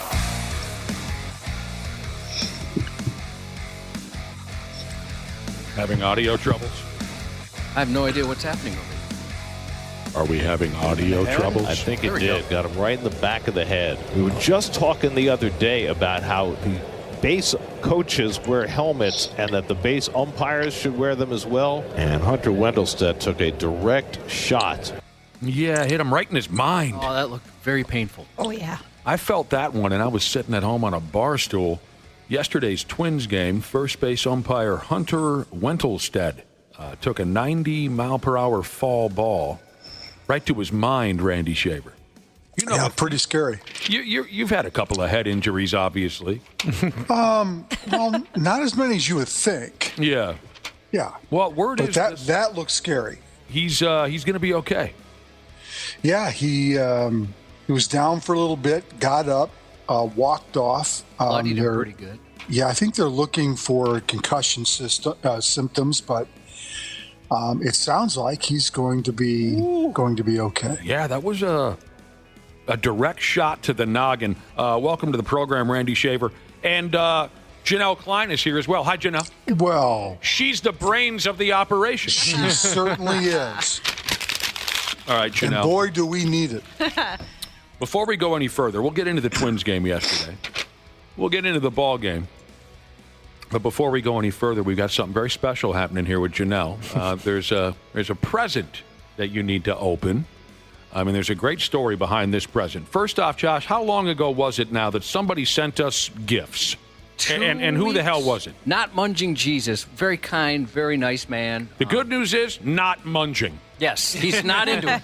If it was munging. Loves Munging Jesus, stay away. We wouldn't allow you to open that present if it was from Loves Munging. This is not Munging Jesus. Sent everyone a gift, didn't he, Josh, 2 weeks ago? Yeah, a couple weeks back. And by the way, I want to just preface this by saying the not munging part. If you don't know what munging is, I encourage you not to look it up. People every time say, well, I'm an adult. I can look up whenever I want. They look it up, and then they text and say, I should have heeded that warning. Do not look up munging. Do you know what it is, Janelle? I have no idea. Don't ever look it up. Okay. Don't look it up. Your life will never be the same. It's 1,000,000 times worse than you think it is, and it never stops. Don't even say it out loud anywhere other than in this building. So don't be afraid of this gift, because he's a good guy. We're very well aware who he is. Relatively normal person. But there's a great story behind the gift. So 2 weeks ago, the guy mails these out, and we all opened ours. Your gift has remained wrapped and waiting for you for a week or two, whatever it's been, since the last we saw you. Maybe even the last time you were here, we forgot to give it to you. It's been here for a while, sitting on the console right where Janelle is sitting. Everyone noticed it. Everyone knew this was Janelle's present. Did it not have her name on it? It does, yes. Yep. It says Janelle on it. So, yesterday, Josh and I, after the show was over, we did what we always do. We walked hand in hand to the men's room to go potty. Real quick. Adorable, isn't it, Janelle? It's so cute. Yeah. We come back into the studio, and Dana is sitting where you're sitting right now, Janelle, and he has the exact look of a child who's just been caught doing something that they weren't supposed to do. And I didn't get it at first. I said to myself, well, why is he making that face? The reason he was making that face is because when Josh and I walked out the room to take a squeege, Dana took it upon himself to unwrap your present to see what was inside. The look she just gave me. Dana, are you the kid that used to sneak down at Christmas in the middle of the night? That's the exact question that Nick and Josh asked me earlier today, but no, I wasn't actually. He said, and this was so weird, Josh immediately said, why are you opening Janelle's present? Now, we've talked about it once this morning already, and he said curiosity got the better of him. He couldn't stand it. This present addressed to you had been sitting here for so long, he couldn't stand it anymore. He had to unwrap it. But maybe the weirdest thing about this whole situation, Josh, is the conversation we had earlier. He refuses to admit that it's wrong. Or not even just wrong, but just kind of strange. Well, he was struggling because it was killing him every day, seeing this thing and not knowing what was in it. Ashley also doesn't think what he did was wrong. I'm indifferent. She's indifferent on the idea of someone unwrapping a present that doesn't belong to them. Okay, for some add some clarification here, some more details. Not Munching Jesus all got us coffee mugs. They're all in the exact same boxes, the exact same style of boxes, so I could tell what it was. And I was curious, because he got each of us a coffee mug based on our personalities. Okay. So I was wondering, I wonder what way he went with Janelle's. So I just I popped it open and thought I'd take a peek. But see, Dana, you don't know for sure that she also was getting a coffee mug. What if he got her a watch? It was in the exact same style and size boxes that we all got. Something crazy to throw us off. Too. What if he got her the keys to a brand new car? You don't know. Yeah. I was fairly certain, and sorry to spoil Janelle, I was correct. It is, in fact, a coffee mug that it was, and I just thought I'd take a look. Now, normally I'd say, hey, Janelle, unwrap your present from Not Munching Jesus and tell us what it... But why don't we just ask Dana, what did Janelle receive from Not Munching Jesus? It's a coffee mug with some frogs that has... like a grammar lesson on it, basically, which I could probably use the way I talk. It's a very cute little slogan on it, Janelle. Okay, Janelle, unwrap your present. I can see this now. And then you can confirm if Dana's telling the truth. And for the record, it is unwrapped. It's unwrapped, and the paper's just like kind of laying over the top. It was never wrapped, Janelle. It was all the mugs were in there with a bunch of tissue paper. It was more wrapped than it is now. Okay, all right. Licensed therapist Jesus has offered up his services for free for anyone on the show that might need it. Randy Shaver, would you unwrap a gift that did not belong to you with someone else's name on it? Well, first of all, Dana, you can open mine. Here we go. Wait, there isn't one for me. We just opened another can of worms. Everybody got one. Everybody got one. Now we got a whole new problem. Randy is butthurt that he didn't get a coffee mug. Everybody got one. Dana, are you doing okay? Because I don't see any frogs. Oh, it's a dinosaur. Excuse me. Some kind of reptile. It's very cute. It's well, that's not a coffee mug. What do you call that thing? It's like a tumbler. Thermos? What does it say? Thermos, What's it saying? tumbler. So the phrase is punctuation saves lives, and it says, let's eat kids, and then below it says, let's eat, kids. Ah, yes. Cute. Very cute. By the way, Redbeard Gold Miner Jesus, I love you to death, but I warned you not to look up munching. Why don't people listen? You are correct. Googling that was a horrible idea. What the actual F? Honestly. It just keeps, you said this earlier, Josh, it keeps getting worse the more you read the Urban Dictionary definition of it. Yeah, it keeps getting worse. Dana couldn't help himself. I couldn't. I'm sorry, Janelle. It's okay. I forgive you. I owe you a present. No, you don't. But I just want to say this is the first nice thing I think I've ever gotten from someone. Like, Isn't that as nice? a listener of you, I always get like weird stuff. Well, tell us. Really? Well, I don't remember. Tell us about the weird stuff. I mean, You've received weird gifts from our listening audience? not here, like at my other job. Like a lot of weird stuff. Like over a the like a years. From severed TV viewers. Yeah. severed thumb or Stuff, something. weird stuff like that. Come on, tell us about one weird gift you got from a television fan. Well, I remember not long after I started in my first job in Grand Forks, North Dakota, getting a box and going, what in the world is this? Because it was super light. It felt like it was empty. And my coworker and I opened it, and it was a bunch of washcloths. No. Nuh-uh. I don't like that. Why was it a bunch of washcloths? Because you're a dirty girl? Because they might have been used or they might not have. Oh, Yeah, I that's never what even I was thought of thinking. That was immediately where my head went. Icky. Nuh-uh, dude. That's crazy, Janelle. Why can't I unfold these? No wonder you love the coffee we cup. didn't touch them. We didn't touch them, for the record.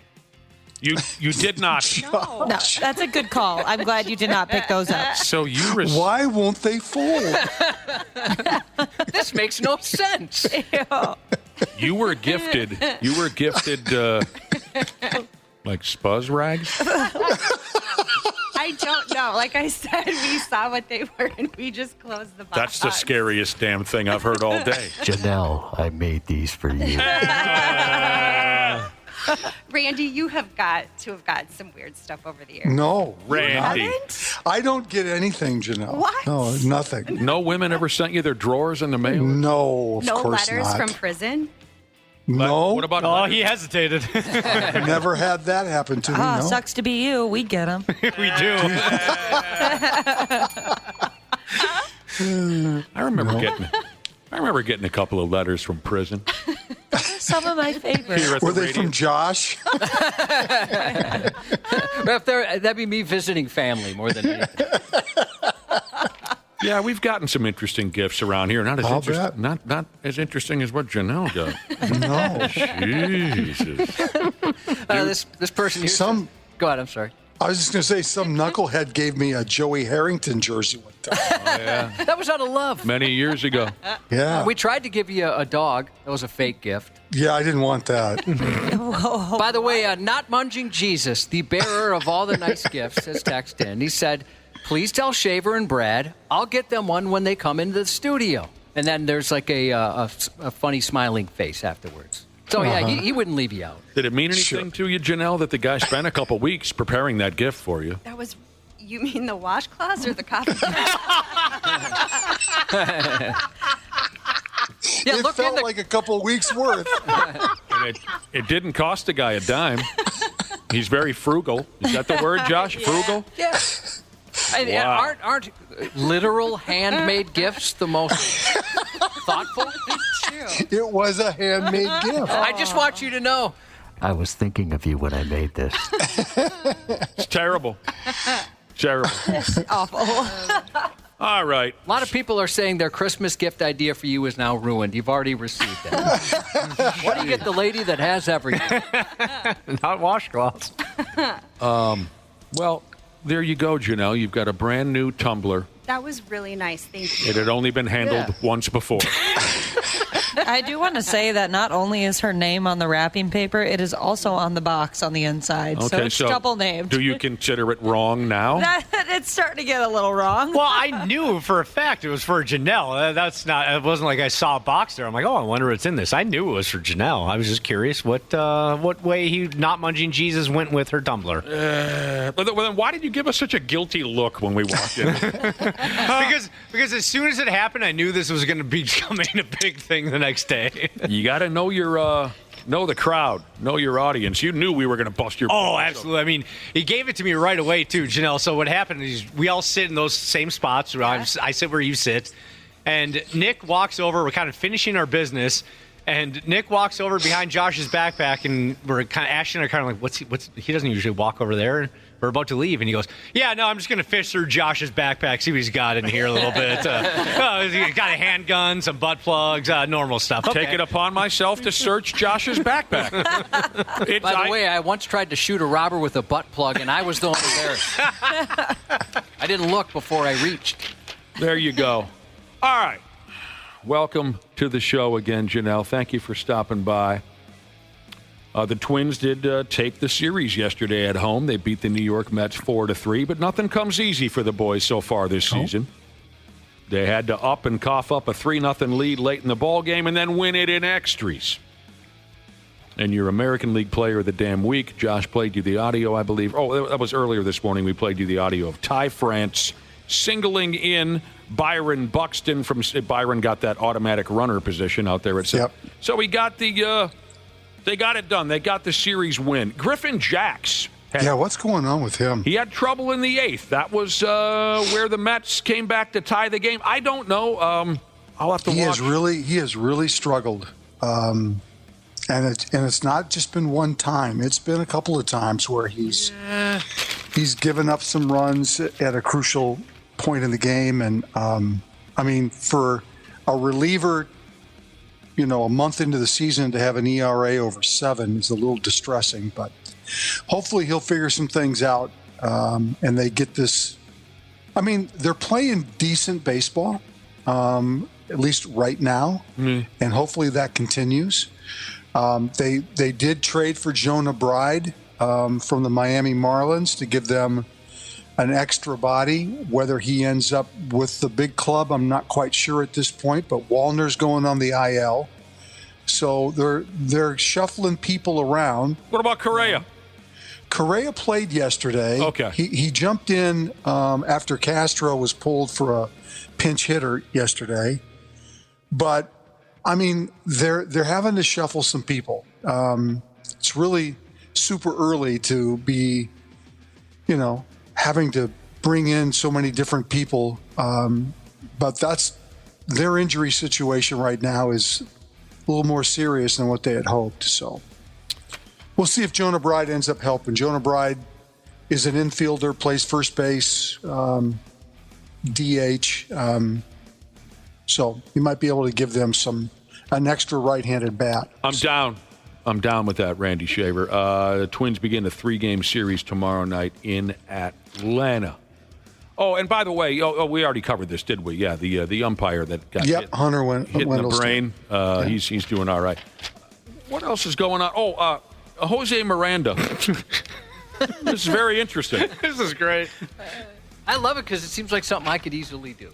Yeah, we're all capable of something like this. Twins infielder Jose Miranda sent down to St. Paul a few days ago. Now he's injured himself, but not on the ball field. Nope. Word is Jose injured himself during a recent shopping trip to Target. Yep, it'll happen. You ever had any problems at Target, Janelle, where you came out of there with a bad knee or a slipped disc or anything like that? Nope. Well, That's one of the happiest places on earth. Or $200 in the hole. Yeah, that's more like it. They're pretty good at that, aren't they? They sure are. Oh my gosh! And then you think you're saving because you got the Target circle. Right. You're like, I have to buy 6 sweaters. They're on sale. I once hurt myself at a department store like that. I had on my trusty flip-flops. Oh, we're getting there, aren't we? Pretty soon. Yes. Ashley's excited to see my naked feet again for 5-6 months in a row. We're getting close to flip-flop season. And I'm walking through this joint with those rubber flippy flops on.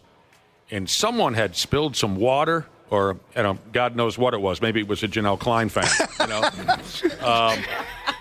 But I slipped on this tiny puddle with my stupid rubber flip-flops, and I completely canned my back. Oh, no. Oh, no. Just weep. My right leg kind of went out from under me.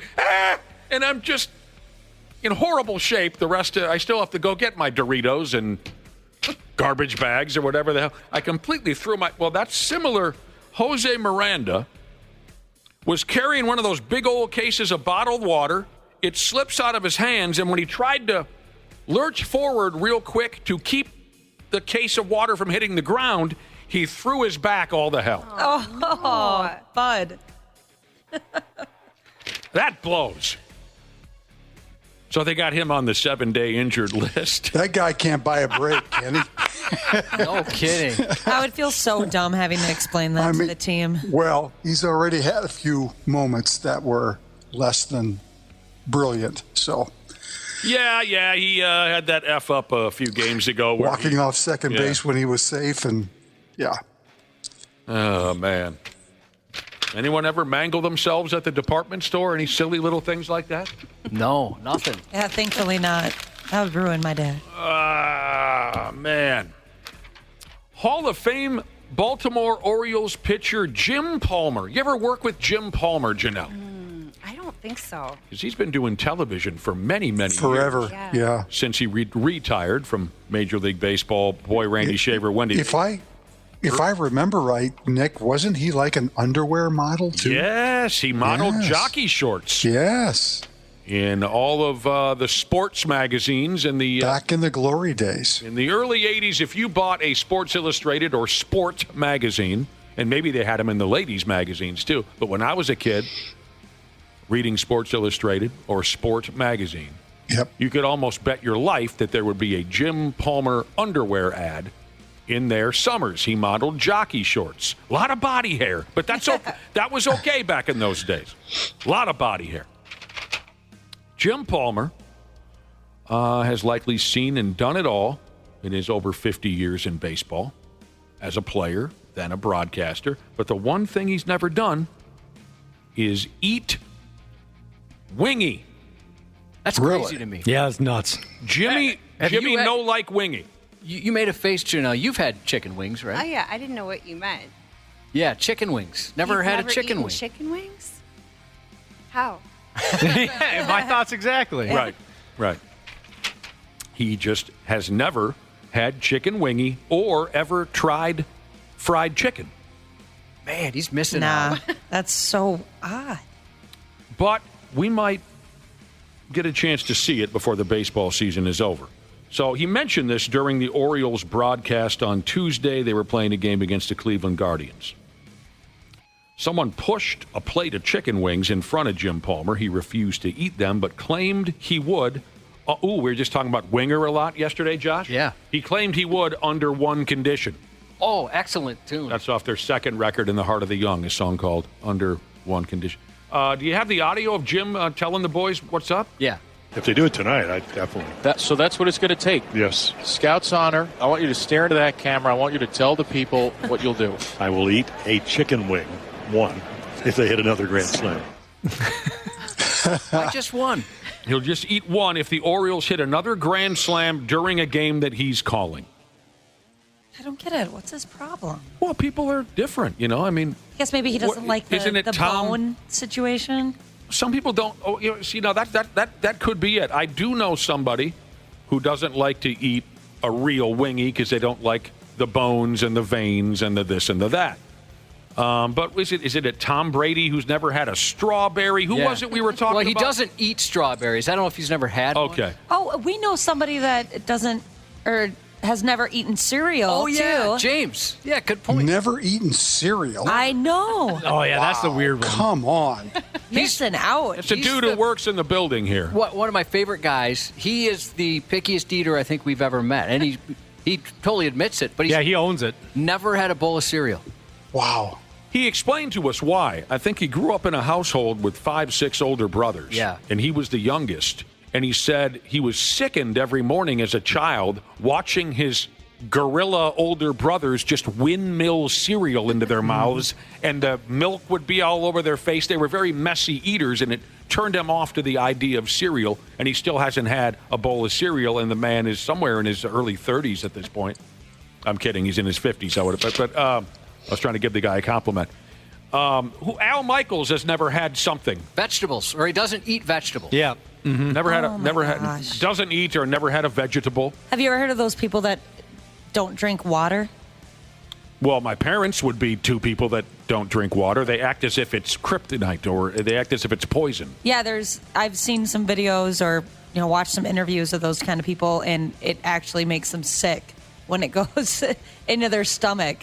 I find that absolutely mind-blowing. Older folks don't like water. It's coffee or alcohol or nothing else. At least that's how my folks approach life.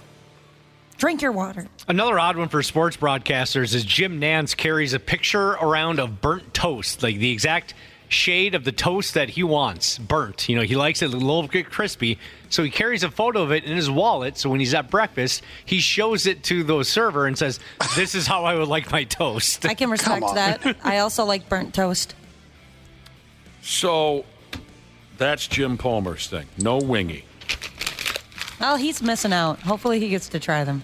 I mean, I know I'm not alone here. What is it about our parents and an absolute, it seems, allergy to just plain water?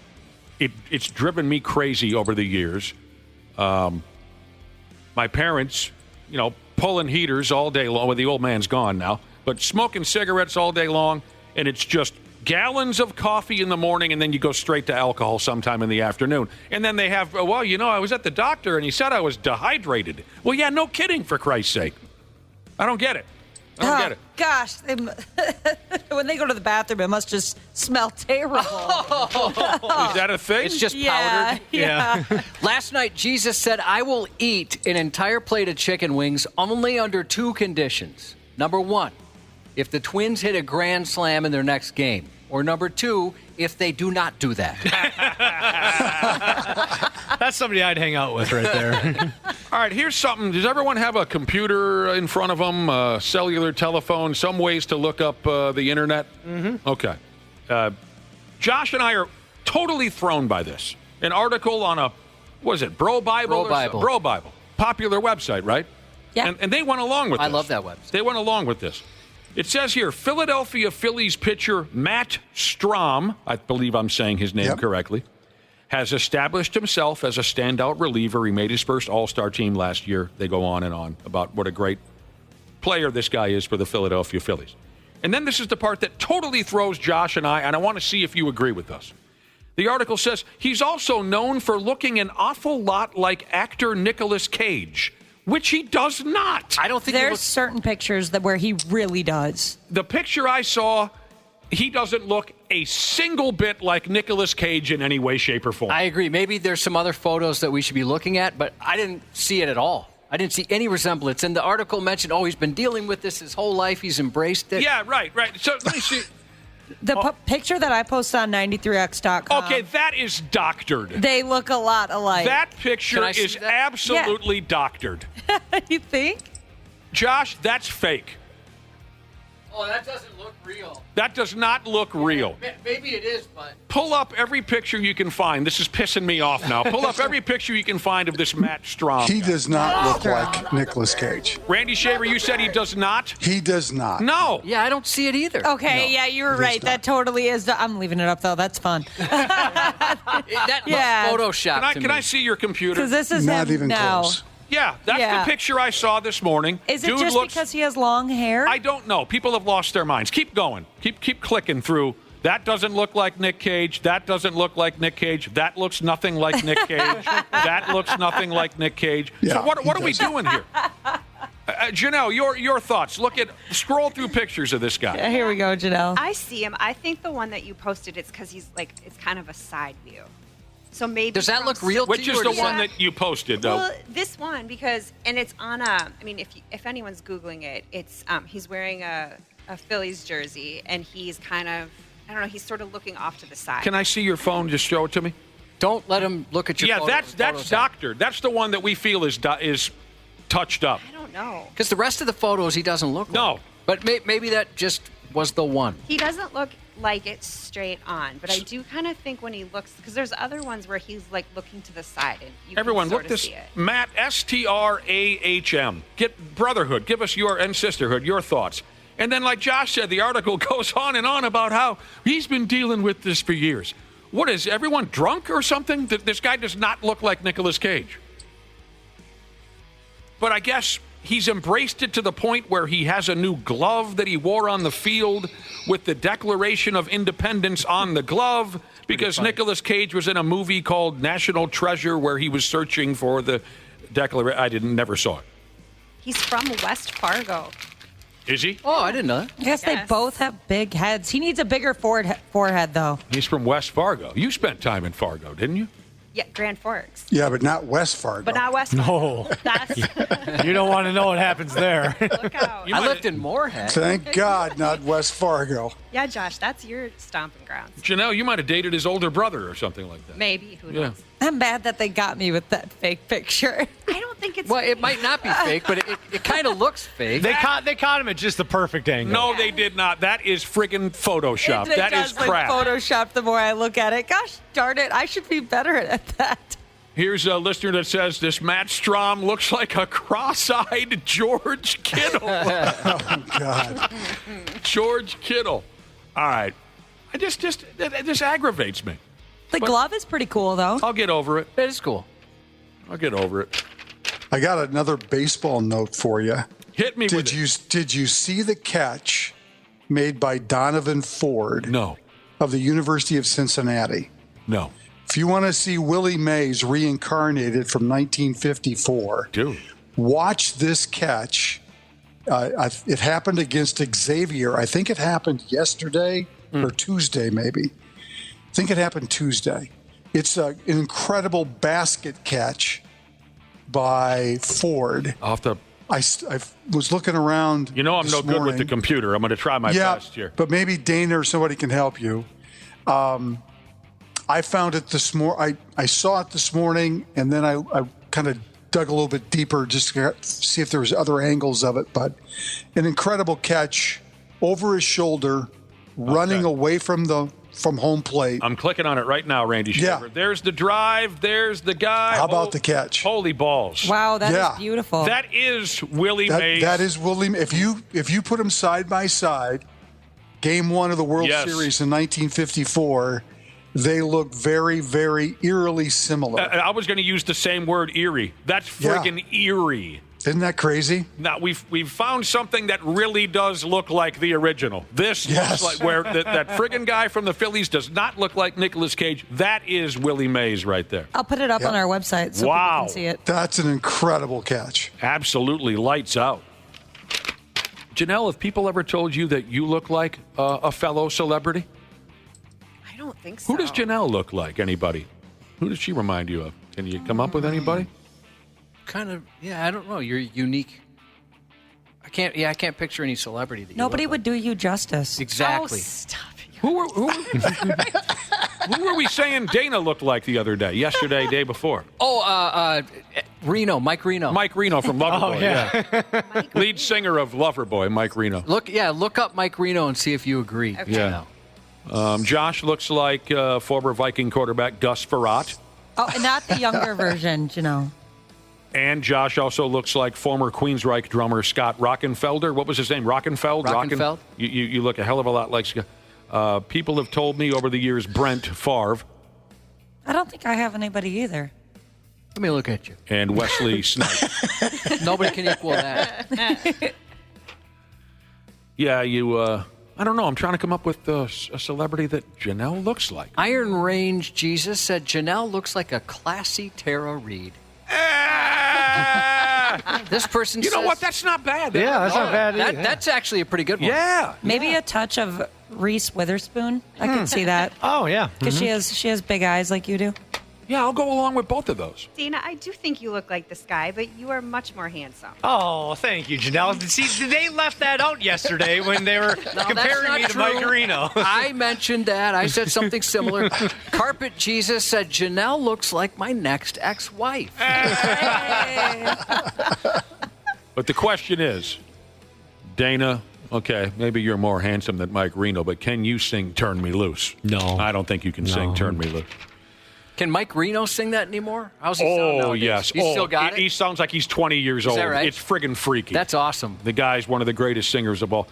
Caught on video here, Randy Shaver. Okay, you turned us on to a hell of a video, that kid's catch out in center field.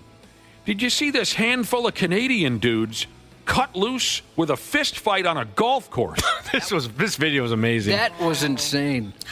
This has never happened to me. Why can't I be golfing when someone gets in a fight? It's up on our website, Ashley? Yes. This is fun to watch. A dude with a big beer belly got his face caved in by a couple of stiff shots. And he was the biggest talker. He was. I think the one dude had his jaw broken for him. Let me guess. The group was playing too slow. Yes. Bingo. And the other group came up behind him and said, "Hey, come on, can we play through?" Yes. And that sparked the argument. Well, apparently, according to one of the ladies in the course, they shot into him. So they were on the fairway and they let it rip. I love when people do that. The dude whose shirt came off and his beer belly was swinging around the golf course, he got straightened out good. Yeah, his jaw is non-existent anymore. That thing's just dust. Yeah, eventually he just walked away and realized, boy, did I make a fool out of myself. Oh, when he was walking away, he was so far away from the rest of the group, the camera's still on him, you could just see him internalizing what just happened. He goes, I am such an idiot.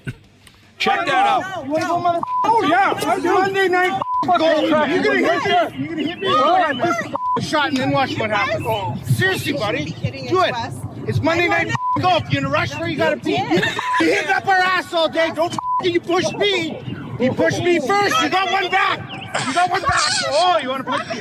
Come on. Yeah, so the guy that was talking the most is the dude that lost that fight. Mm-hmm. I mean, how slow are you playing? I'm not your friend, piss guy. Me off. I'm not your guy. What are you doing? I'm not your buddy, guy. I'm not your guy, pal. I'm not your pal, buddy. not your buddy, guy. I'm not your guy, friend. You knew they were Canadian when you heard the guy say, "You've been up our ass all day." Not ass, but ass. What was the Monday reference? Because they're playing golf on Monday, It was so Monday it's supposed to be night more golf. chill. Monday night golf. What are you worried about? It wasn't Saturday morning at 7 a.m., when the course is packed. It's a Monday night. It's just you just kind of it's expected to play a little bit more leisurely. I thought he was making a reference to something like, hey, this is Monday Night Raw. Like, we're going to fight. Okay, so that's all that was. Have you ever shot into somebody, Randy, when they're playing? Well, I've had people shoot into us before. I have not. Normally, most people, 95% of golfers, when they know that other people are better players, will let them play through just because I don't want the pressure of having to stay ahead of them. That makes golf not much fun when you feel like you got to hit perfect shots to stay ahead of people behind you. So it doesn't happen very often, but yeah, I've had it before where a group's and more times than not they'll apologize, but it was on purpose as well. So you get the hint. Yeah, play through.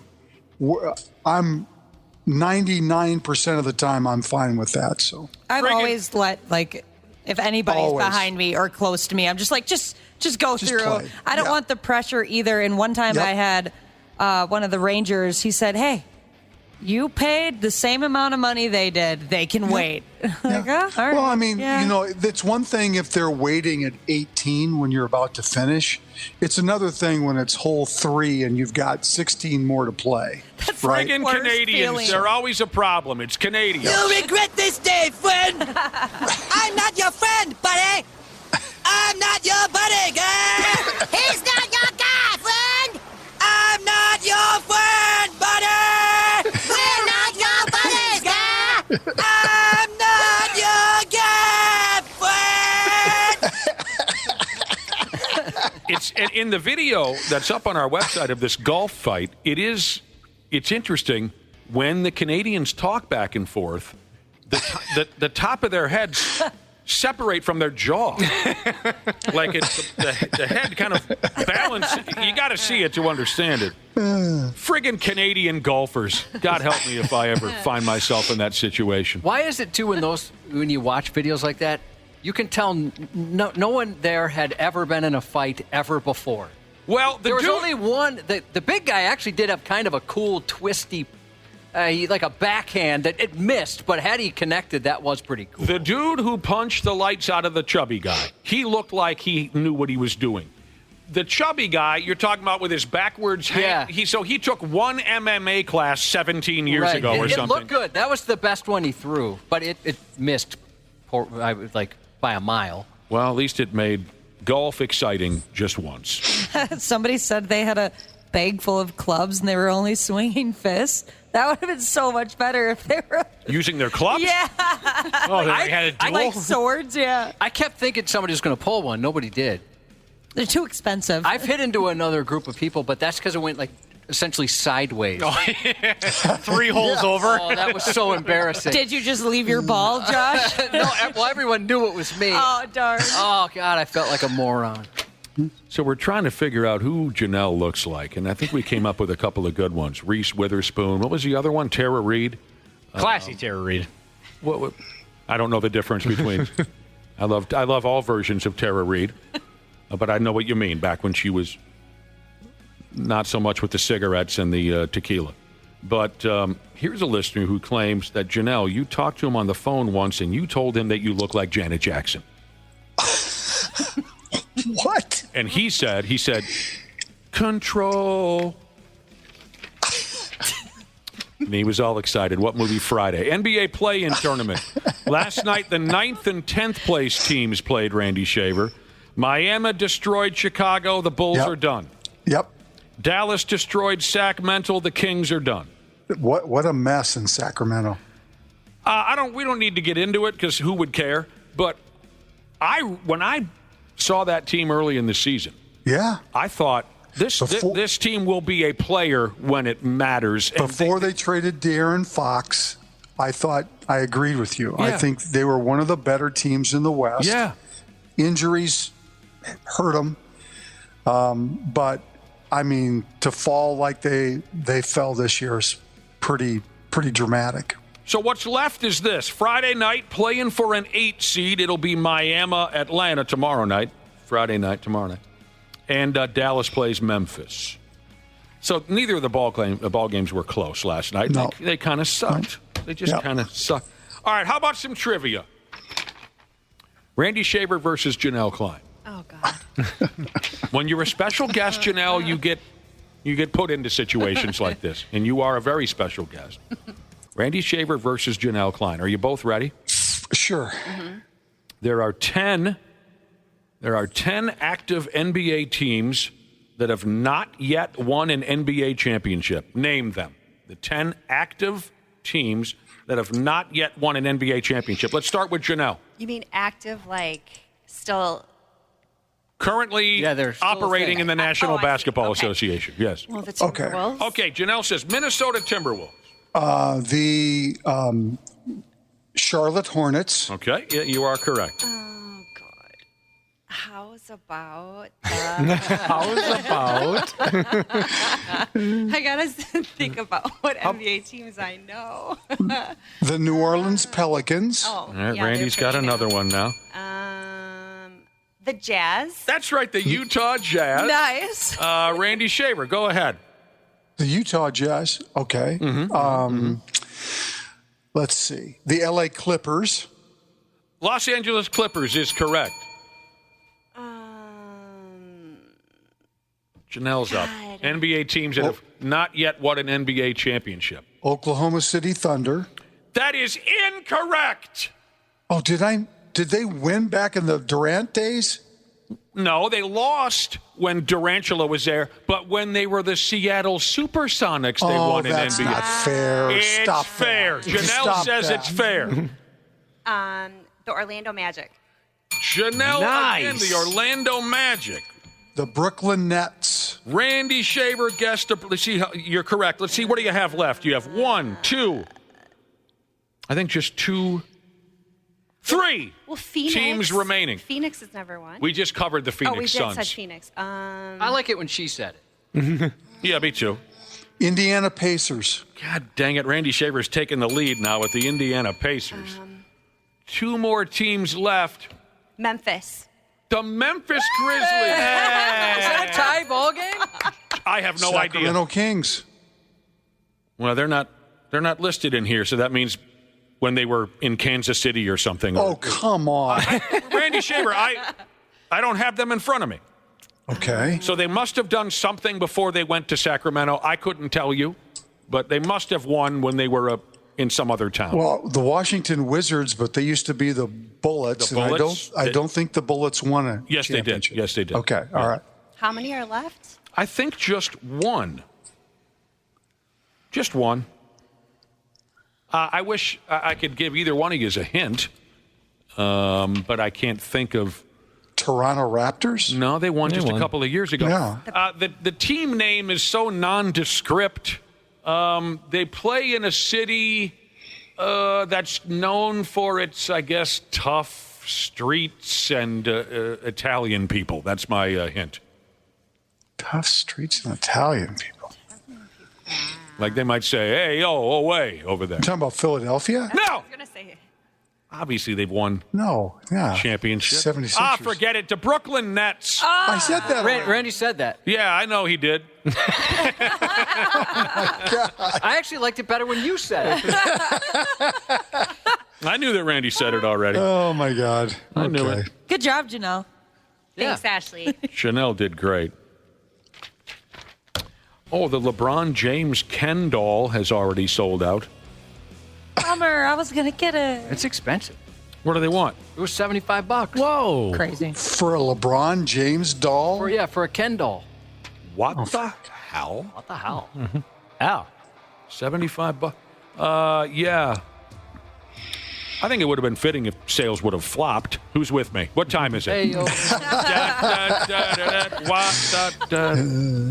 There have been massive lines outside collectible shops selling the LeBron Ken doll, and they were made available a couple days ago on the following websites: Target, Walmart, Hot or Not, Amazon, and Mattel Creations started selling them Monday on their websites, and they say there was not a single LeBron James Ken doll available as of yesterday. It took 2 days.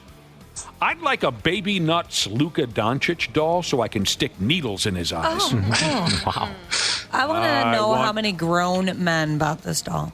Many. Oh, yeah. And I'm sure a lot of people bought it with the notion they're going to flip it. And they're going to put it on eBay and list it. What did you say? It went for $75. They're going to sell it for $300. I forget that people do that. Yeah. Did you have a lot of dolls as a kid, Janelle? Did Never. You? No? I'm not a doll person. No. No. Let's see, when I was a little kid, of course, we had the Army men. G.I. Joes. G.I. Joe. What was the big thing when you were, was it Polly Pockets? I never had a Barbie. I think I never owned a Barbie. I had a Cabbage Patch Kid. Oh, those were cool. Huge. I remember your dad gave you a basketball and you didn't do anything about it. Basketball court. Basketball court. Yeah. Go ahead. Let's see what you got. She never went out there once. Literally my dream as a child. Your dad sits in a chair and looks out a window and says, "What did I do? What? I got her a basketball court." I'm a coach, for Pete's sake. Yeah, I'm a coach. And she just sits in her room listening to grunge rock all day long. Of course, let me try to piece this together now. Okay, Army men, G.I. Joe. There was the Flex Armstrong, Stretch Armstrong. Sure. Stretch and then your Didn't you destroy one to see what was in it? My brother and I instantly cut him open to see his insides. The Stretch Armstrong, fascinating. He only lived about 10 minutes in our home. My brother and I amputated all of his limbs to see the inside workings of Stretch. And then I guess we went on to like WWF action figures. One Christmas when we were probably in 6th or 7th grade, my brother and I got the original Hulk Hogan doll. My brother got Hulk Hogan and I got Big John Studd. Oh, cool. And I still have Big John Studd. Now, he's beat to hell because we would light him on fire and molest him and things like that when no one was looking. But I still have that original Big John Studd WWF action figure, highest bidder. Were you bummed they didn't?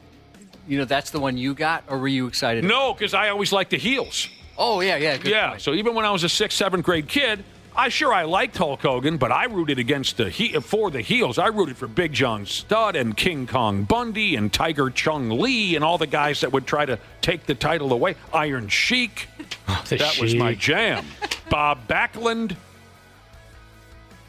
So there you go. Was there ever a heel you didn't like?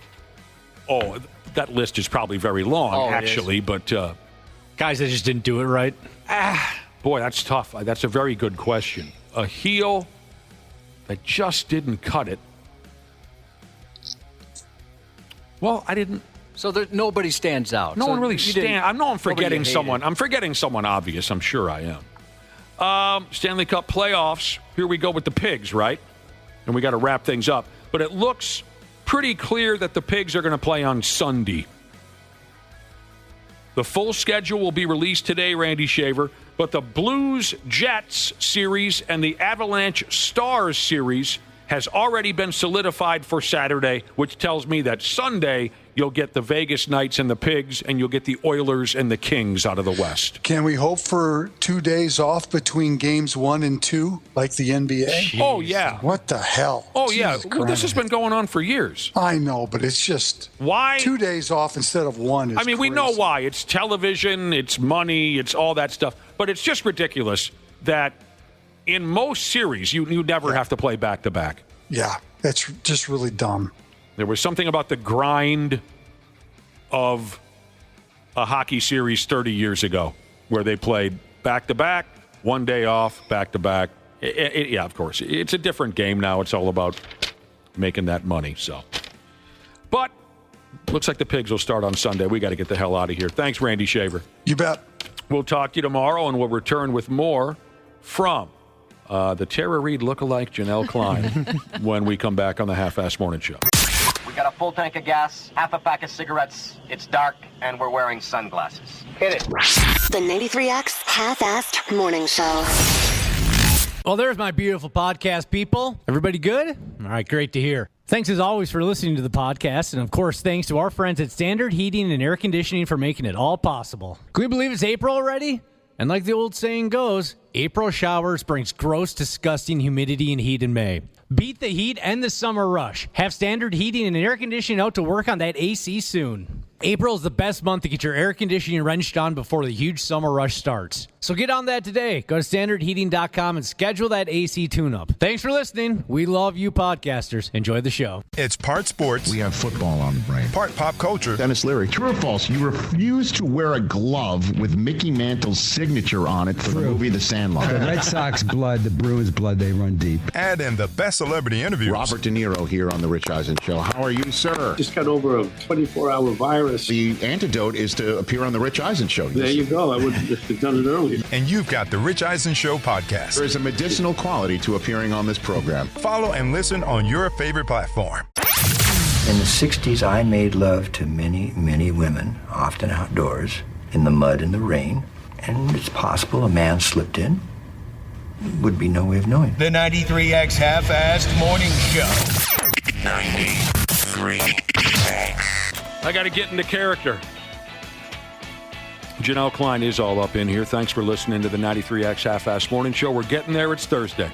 How you doing, Janelle? I'm good. You put your coat on. It's cold in here, isn't it? It's a little chilly in here today. Sorry about that. It's all right. Anything new with you? Talk to me, Janelle. She wants to give you a thorough answer. She's a journalist. I wish I could think of something exciting. You know how lame I am.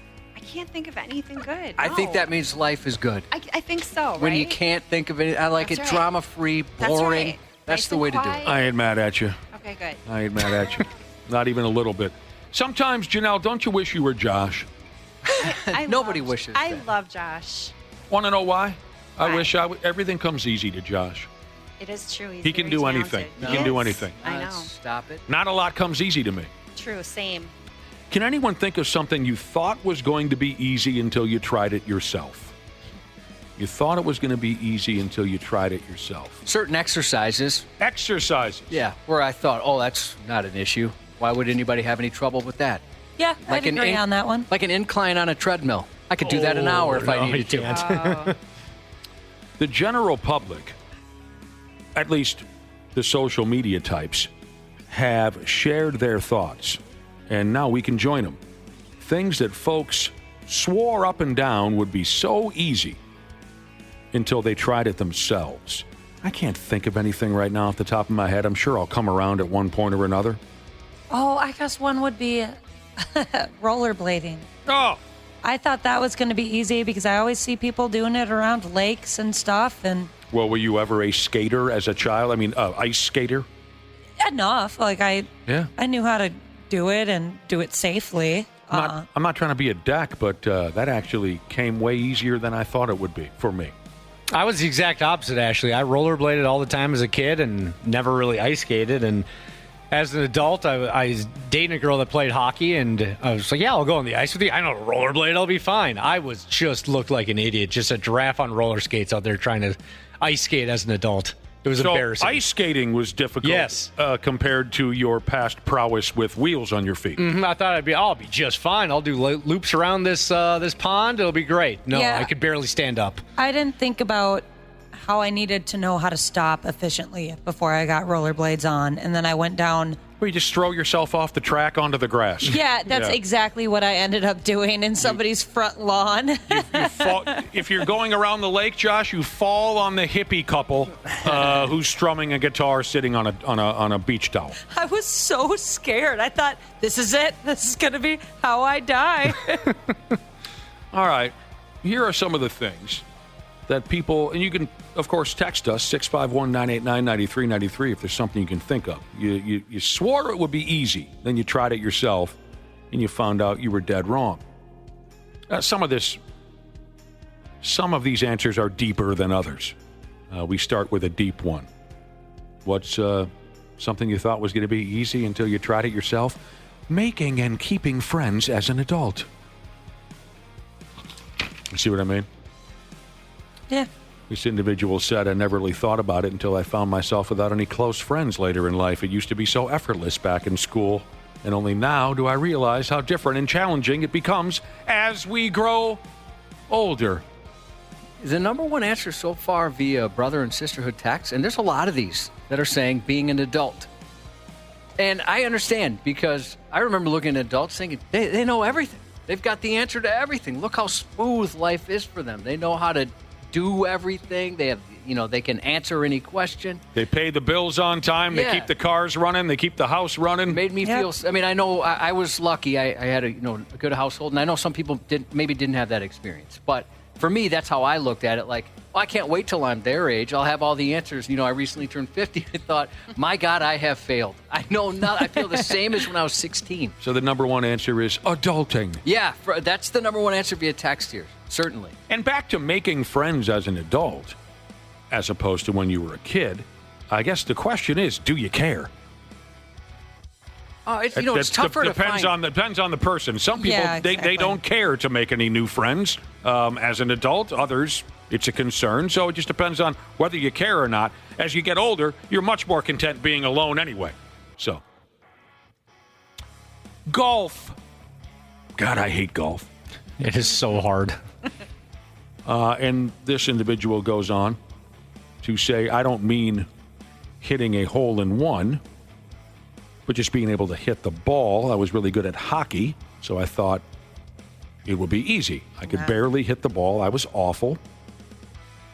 Okay. I've tried it a few times, golf. It's just not consistent. Like, your shots are never consistent. But that's how golf keeps you coming back, is that you can have 20 bad shots in a row, but then you get one good drive, and you're like, oh, yeah, this is why I do it, baby. I'm back. I never assumed golf would be easy. No, see, that applies to a lot of these answers. Why would you ever assume some of these things would be easy? What's another one here? Well, I'll get to it, but I'm glad you said that, because a lot of these answers I said to myself, well, why would you assume that would be easy? Why would anyone assume that golf would be easy? Candy Jesus said that everyone told me wake surfing was easy. I must have drank half the lake, gotten countless water enemas, sinus blast for an entire summer before I was able to get up and stay up. Oh, yeah, that sounds really hard. You're behind the boat and you ride the wake. Yeah, I see that all the time out on the lake. I never tried it. Ashley, I don't want to hear any of your complaints about the struggles you have on the golf course. I don't. Because if you remember, a year or so ago, I gave you the option of free lessons from a club pro. Oh, I took him up on one of those. On one of those? Yeah, I felt bad going back to him again. Well, you should have said something, because I see the guy at the bar and he goes, yeah, your gal Ashley ditched me. Oh, I didn't know he wanted me to keep coming back. He wanted you to keep coming back. Oh, that is so sweet. That's right, he I'll did. have to hit him up again then. Maybe he's not interested anymore. I hope his feelings aren't too hurt. His heart was broken a little bit. I didn't want to be annoying, but he really did help me quite a bit. That's what makes him a pro. Okay, what else is something you swore would be so easy, right until you tried it yourself? Well, this falls into line with being an adult. Deciding what to have for dinner every single night. It sounded so easy when I was a kid. Oh, my gosh. That will be the death of me. Why is it such a problem? It's just exhausting, because trying to figure out what me and my fiance both want for dinner, and every time I ask him, he has two of his favorite dishes that I make, and he always says those two dishes. And that's not really helping me. We're simple animals. We really don't care. The number one answer from a guy when you ask him what he wants for dinner is, I don't care. Especially if my wife is offering to cook, I will not complain. I don't care. Eat whatever she decides. Just give me a protein idea at least. Like, do you want chicken or beef? Well, doesn't matter. Just give me something. Ashley, because we don't care, just write up a weekly menu. He's going to go along with it. You just decide. I've just started doing that, actually, buying groceries a week in advance and then planning for the week ahead. And it has made my life a lot better than having to decide every day and then going to the store every day. Well, it says here, if you're alone, it's easy. Toss in a wife and kids. Forget about it. What about a Pilates class? I've never tried that. So hard. I wouldn't even know what it is. Is it like yoga? No, it's a lot more exerting. A lot more. What do you do, Janelle? Yoga, Pilates? I've done them all. Yeah. I'm terrible at everything athletic. Well, but we all know that. you just have to sit there and stretch, don't you? Yeah, I mean, that's tough because it doesn't take any coordination. But do you agree that Pilates was difficult? It's More hard. difficult than I thought, for sure. Yeah, I would say that about yoga too. I mean, depending on how advanced it is, but yes. Especially with yoga, because you don't want to look dumb in front of the other people that are there. Some people are really good. Yeah, it kind of seems like, is there a yoga class where there's a first timer? It seems like yoga classes, at least they have the reputation of everybody's an expert. They know how to do everything. It feels like that. I agree with a lot of people texting in, and I felt the same way.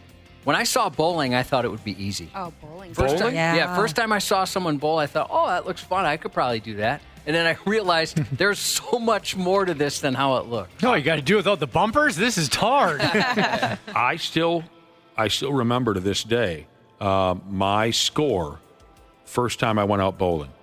And it was a birthday party for a little friend of mine. We must have been, I'm going to guess we were in second grade or something. We went bowling for real. And I'm not saying I thought it would be easy. I never thought of it at all. I got a 3. Oh, 3. Room to improve. Everything I threw was a gutter ball, with exception of 3 pins. Wow. And you run a little hot. Did you at that age? No. You weren't yelling at yourself or anything? No, not back then. That is really bad. I saw Nick beat up a net during pickleball once. You were unhappy. Oh, I did flip out, but that was, just a few years ago as opposed to when I was 7 or something like that. Backing up a trailer makes the list of things that folks thought would be easy until they tried it themselves. I was going to say that one. I get stressed out just watching people do that. People are so good at that. Man, I've got a friend that he could sew. If you put a needle at the end of that thing, he could sew you something. That's impressive. He is so good. Yeah, I'm the son of a truck driver, so my dad was an absolute ace. Not only with a big rig, but with a boat behind him, whatever it was. You good at it then? No. I think I'm all right. I'm okay at backing up a trailer. But I do remember when I was a young kid, I wanted to try it. And I went back and forth, back and forth, back and forth, back and forth, trying to straighten it out, back and forth, till the old man finally said, "Get out of my pickup!" He threw me out onto the ground and did it himself. Couldn't watch it anymore. This is a good one from AOL.com, Jesus. This would make me nervous. He says, getting off a ski lift. It came easy to him, but 20 years later, he's still completely content watching people learn they have no idea what to do over and over and over. Yeah. If I ever got in a ski lift, I would still be there right now. I don't know if I would be capable of figuring out how to get off the thing. It's funny because you think about it all the way up to the top of the hill. You do. You totally do. But then when that moment strikes, you really have no idea what to do with yourself. A lot of text messages have been coming smooth into the radio station. Things that you swore looked so easy until you tried it yourself. Here are some of the answers from our listeners. Marriage. Axe throwing. Axe throwing is difficult. Learning. Yeah, it is. You look like a dumbass. But I could kill every one of you from across the room with a knife. I found that out. Miss your brother, though. Well, that was a hatchet. That was a pickaxe. Oh, that was a pickaxe. And it was 1981. I was only 10. A friend of mine set up a axe throwing gimmick in his garage, and I didn't try the axes. He also went and got some knives, and he said, "Yeah, go ahead, try it, I guess, if you want." Right? Being a smart ass. He'd been throwing knives and axes for weeks. I walked in, and he handed me that knife. Josh, I'm Antonio Banderas with that knife. I would go, whoop-pa, whoop-pa, pa, pa, pa. I was hitting all the targets. I'm a killer, I'm telling you. The government should get a hold of me and pay me to kill. I thought darts would be a lot easier, too. Oh, darts are hard. You thought darts would be easier? I thought they would, yeah. Do you hit that 2 all the time? Oh, Christ, I hit another 2. I'm just glad if I hit the board? circle, get on there someplace. All right, here's one I can relate to. How do you get those little flags to stick in there? I throw them super hard, and just they keep never doing stick. what you're doing. Here's something I can relate to. Here's something I'm totally lost on. Not that I ever thought it would be easy, but card games. One of our listeners says, I'm a moron at cards. I'm the same way. I told you that I can't play cribbage anymore because I have to count out the numbers on my fingers like a child. Cribbage is stupid. Anything. I agree, actually. Poker and blackjack, which requires strategy, I don't have that gene. I never got the strategic gene.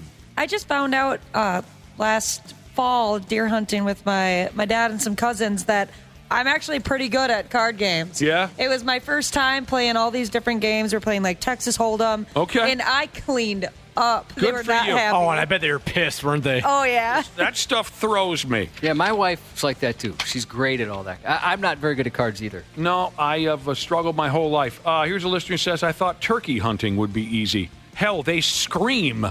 But 6 years in, no bird, he says. One listener says, you know what is easy? Not opening other people's packages.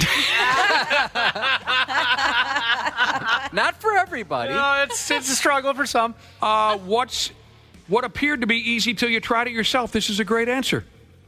Sex. Oh, yeah. It seems like it should be easy, right? Yeah. You just put A into B, and Yeah. some people C. I don't get that. But those necessarily. first few times, you don't go C. No. You A or B. A and B, that's you completely ignore Well, actually, C. maybe now I think about it, I should change those letters around. That was my first thought. Yeah, I go D to P. Or D to V is probably a better way to put it. We know what you mean. Yeah, never B. There's one spot that you won't. Janelle left. you can't hear it because it's radio, but Janelle just walked Yeah, out. now that I've had time to process the thought, D to V, never B. Sometimes M, maybe on an anniversary. It looks easy, but those first few times, I mean, you don't really know what the hell's going on. What am I doing? Am I doing this right? Who are you? How much is this going to cost me? Right. Well, then you can go this route: losing your virginity. Something you thought it would be easy, but then you tried it. I can't get this done. It's a battle for some people. It took me a while. Losing your Anybody? This person says they have trouble with spelling. Spelling. I'm not a strong speller. Yeah, there was one time you remember you're like, oh crap, I think I spelled genius wrong. I did. You called yourself a genius. I was trying to refer to in a text. I was trying to tell a listener that I am a genius. Someone was being critical of me, and I said, "You don't know who you're messing with, pal. I'm a stinking genius." But I did not know how to spell genius. I had to ask Josh. Yeah, that was pretty good. Did I take the longest? I was 18. Anybody older? For virginity? Yeah. Yes, you did take the longest. All right. Yeah. Of anyone in town. I won't say anyone in town, but yeah. Congratulations. The whole town? All of... we did a straw poll, Josh. All of Penisville. Janelle didn't answer. Yesterday we visited Penisville. Oh, yeah. Did you know Nick's the mayor of Penisville? I did not. Yeah, if you listened yesterday, you'd get a lot of the jokes we're telling today. This is funny from a listener. Hockey. Now, he's a hockey dad. And he said, there I am up in the bleachers hollering at the kids. Hit the brakes. Turn around. Put the pressure on. Skate. Right? He got out there for the parents versus the kids game, and he said, I looked like a drunk penguin. Army Mechanic Jesus said, setting up a new TV with all the apps and the passwords. Sure. Never even tried it. Such a pain. Never tried, because I know I would fail. Losing weight is another answer to something that you thought would be easy, but by damn, when you tried it yourself, it was a real struggle. I just thought of one. I was struggling with it yesterday. Hanging up pictures when you actually want them to be straight and perfect. Oh, yeah. You know what? Holy cow, that's a long process. I've used a laser level, especially when you're trying to put two at the same Yes. height. Yes, Josh, I was trying to put 3 at the same height. Oh, see, and I got something like that going on right now. You got to get out the steel rule. You got to get out the level. I've gotten better at it, but yeah, the first time you really make an attempt, you know, when you're a kid, hang a picture. Beep, there it is. But when you try to make it look good and even, here's a guy who said playing the guitar. Thought it would be easy. It looks easy. I mean, there's guys that make it look super easy. Right, and that's what's frustrating. Then you pick it up and you're like, okay, I'm an idiot. Another listener says pegging. I should have started smaller. Yeah. Janelle, you make everything look so easy. Just like Josh, the two of you. Right. Did you think that being on camera was going to be easier than it is? No. No, you thought it was going to be tough? Yeah, because I'm just not a natural at that stuff. You seem like it. No, I've worked with a lot of people that I think are just, they're performers and they like speaking and they like being on stage and... Or they like the attention. They like the attention. Do you get nervous before? Sometimes. Is it different? Are you even nervous like when recording versus going live? No. And I would say not nervous live. You know when I don't like it is like if it's with a live audience of people that are looking at you. Oh, I don't like that. But you're so good at you get asked to host things all the time. Yeah, but like a lot of times the crowds are so big it doesn't feel real. I actually think I have a harder time in front of like 30 people than I would in front of like 30,000. As weird as that sounds. Yeah, because you can see the disappointment. Yeah. See people checking their phones. All of that. Especially if I know them, then I'm really nervous. I don't like any of that. I get all that. That all makes sense. Well, then how the hell did you get into the... Is there any of us in the room that enjoys attention? No. Well, then what the hell are we doing here? Well, That's the I just weird wanted thing to work about with you no matter what it was. What's that? I just wanted to work with you no matter what it was, and they said, well, this is what you got to do. I think there's an assumption out there that the fact that we fell into this business, now some would say chose this business, and I'm including television with radio, Janelle. Yeah. Some would, well, why did you choose this line of work? I don't think any of us actually chose this line of work. No. We got the job and we're going with it. That's so true. And they probably assume that because we're here, we enjoy attention. I don't think any of us really do.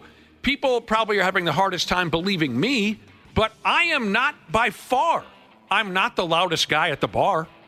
No, you're definitely not. I've hung out with you at the bar. You're not the loudest guy. I don't seek that kind of thing out.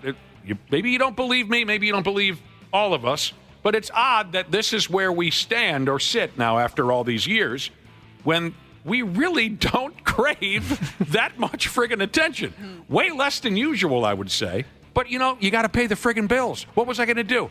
Oh, for Christ, now that I think about it, I should have just kept driving the Zamboni. But anyway, you don't pay your bills. You just had an issue with that yesterday or 2 days ago.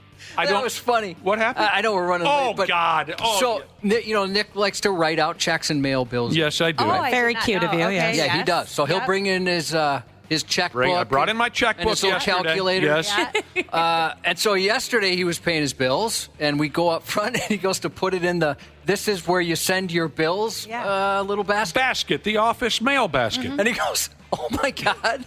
There were ones from last month, or was it even 2 months? 2 months ago. Yeah, 2 months ago. There were 2 bills that I wrote out all nice and put them in the envelope. Stamped and I them, licked the envelope. yeah. I put the stamp, and I wrote out, and I saw 2 bills are in the outgoing basket that I put in there 2 months ago and nobody mailed them. No. So I had to make a couple of phone calls yesterday calling these companies saying, yeah, sorry, you probably think I'm a deadbeat prick, but it's just our mail person didn't deliver they didn't believe me. Oh, that's You guys have a mailbox in your parking lot.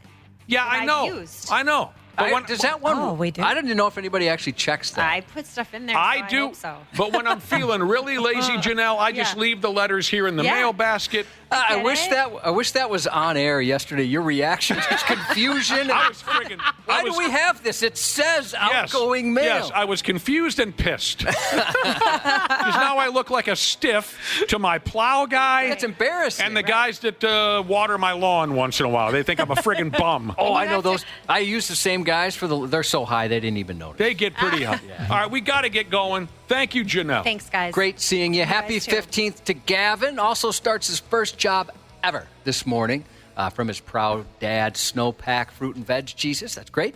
St. Paul Jesus 85 wants to wish his future wife Kelsey a very happy 40th. And free grass that is back. We have teamed up with A&L Sod. We got one lucky winner who's going to win a free yard, and today is the last day to vote. You have up until 11:59 p.m. tonight to vote. Top 5 have been chosen. You can head to 93x.com. There's a free grass link right on the homepage. And then vote for who you think deserves to have a brand new yard makeover from our buddies at A&L Sod. Tomorrow morning, we have the great pleasure to announce the big winner. Again, check out 93x.com for more info, courtesy of A&L Sod and 93X. 93X Half-Assed Morning Show. You gotta be kidding me. Who greenlit this garbage? The 93X Half-Assed Morning Show. Well, there's my beautiful podcast, people. Everybody good? All right, great to hear. Thanks, as always, for listening to the podcast. And, of course, thanks to our friends at Standard Heating and Air Conditioning for making it all possible. Can we believe it's April already? And like the old saying goes, April showers brings gross, disgusting humidity and heat in May. Beat the heat and the summer rush. Have Standard Heating and Air Conditioning out to work on that AC soon. April is the best month to get your air conditioning wrenched on before the huge summer rush starts. So get on that today. Go to standardheating.com and schedule that AC tune-up. Thanks for listening. We love you podcasters. Enjoy the show.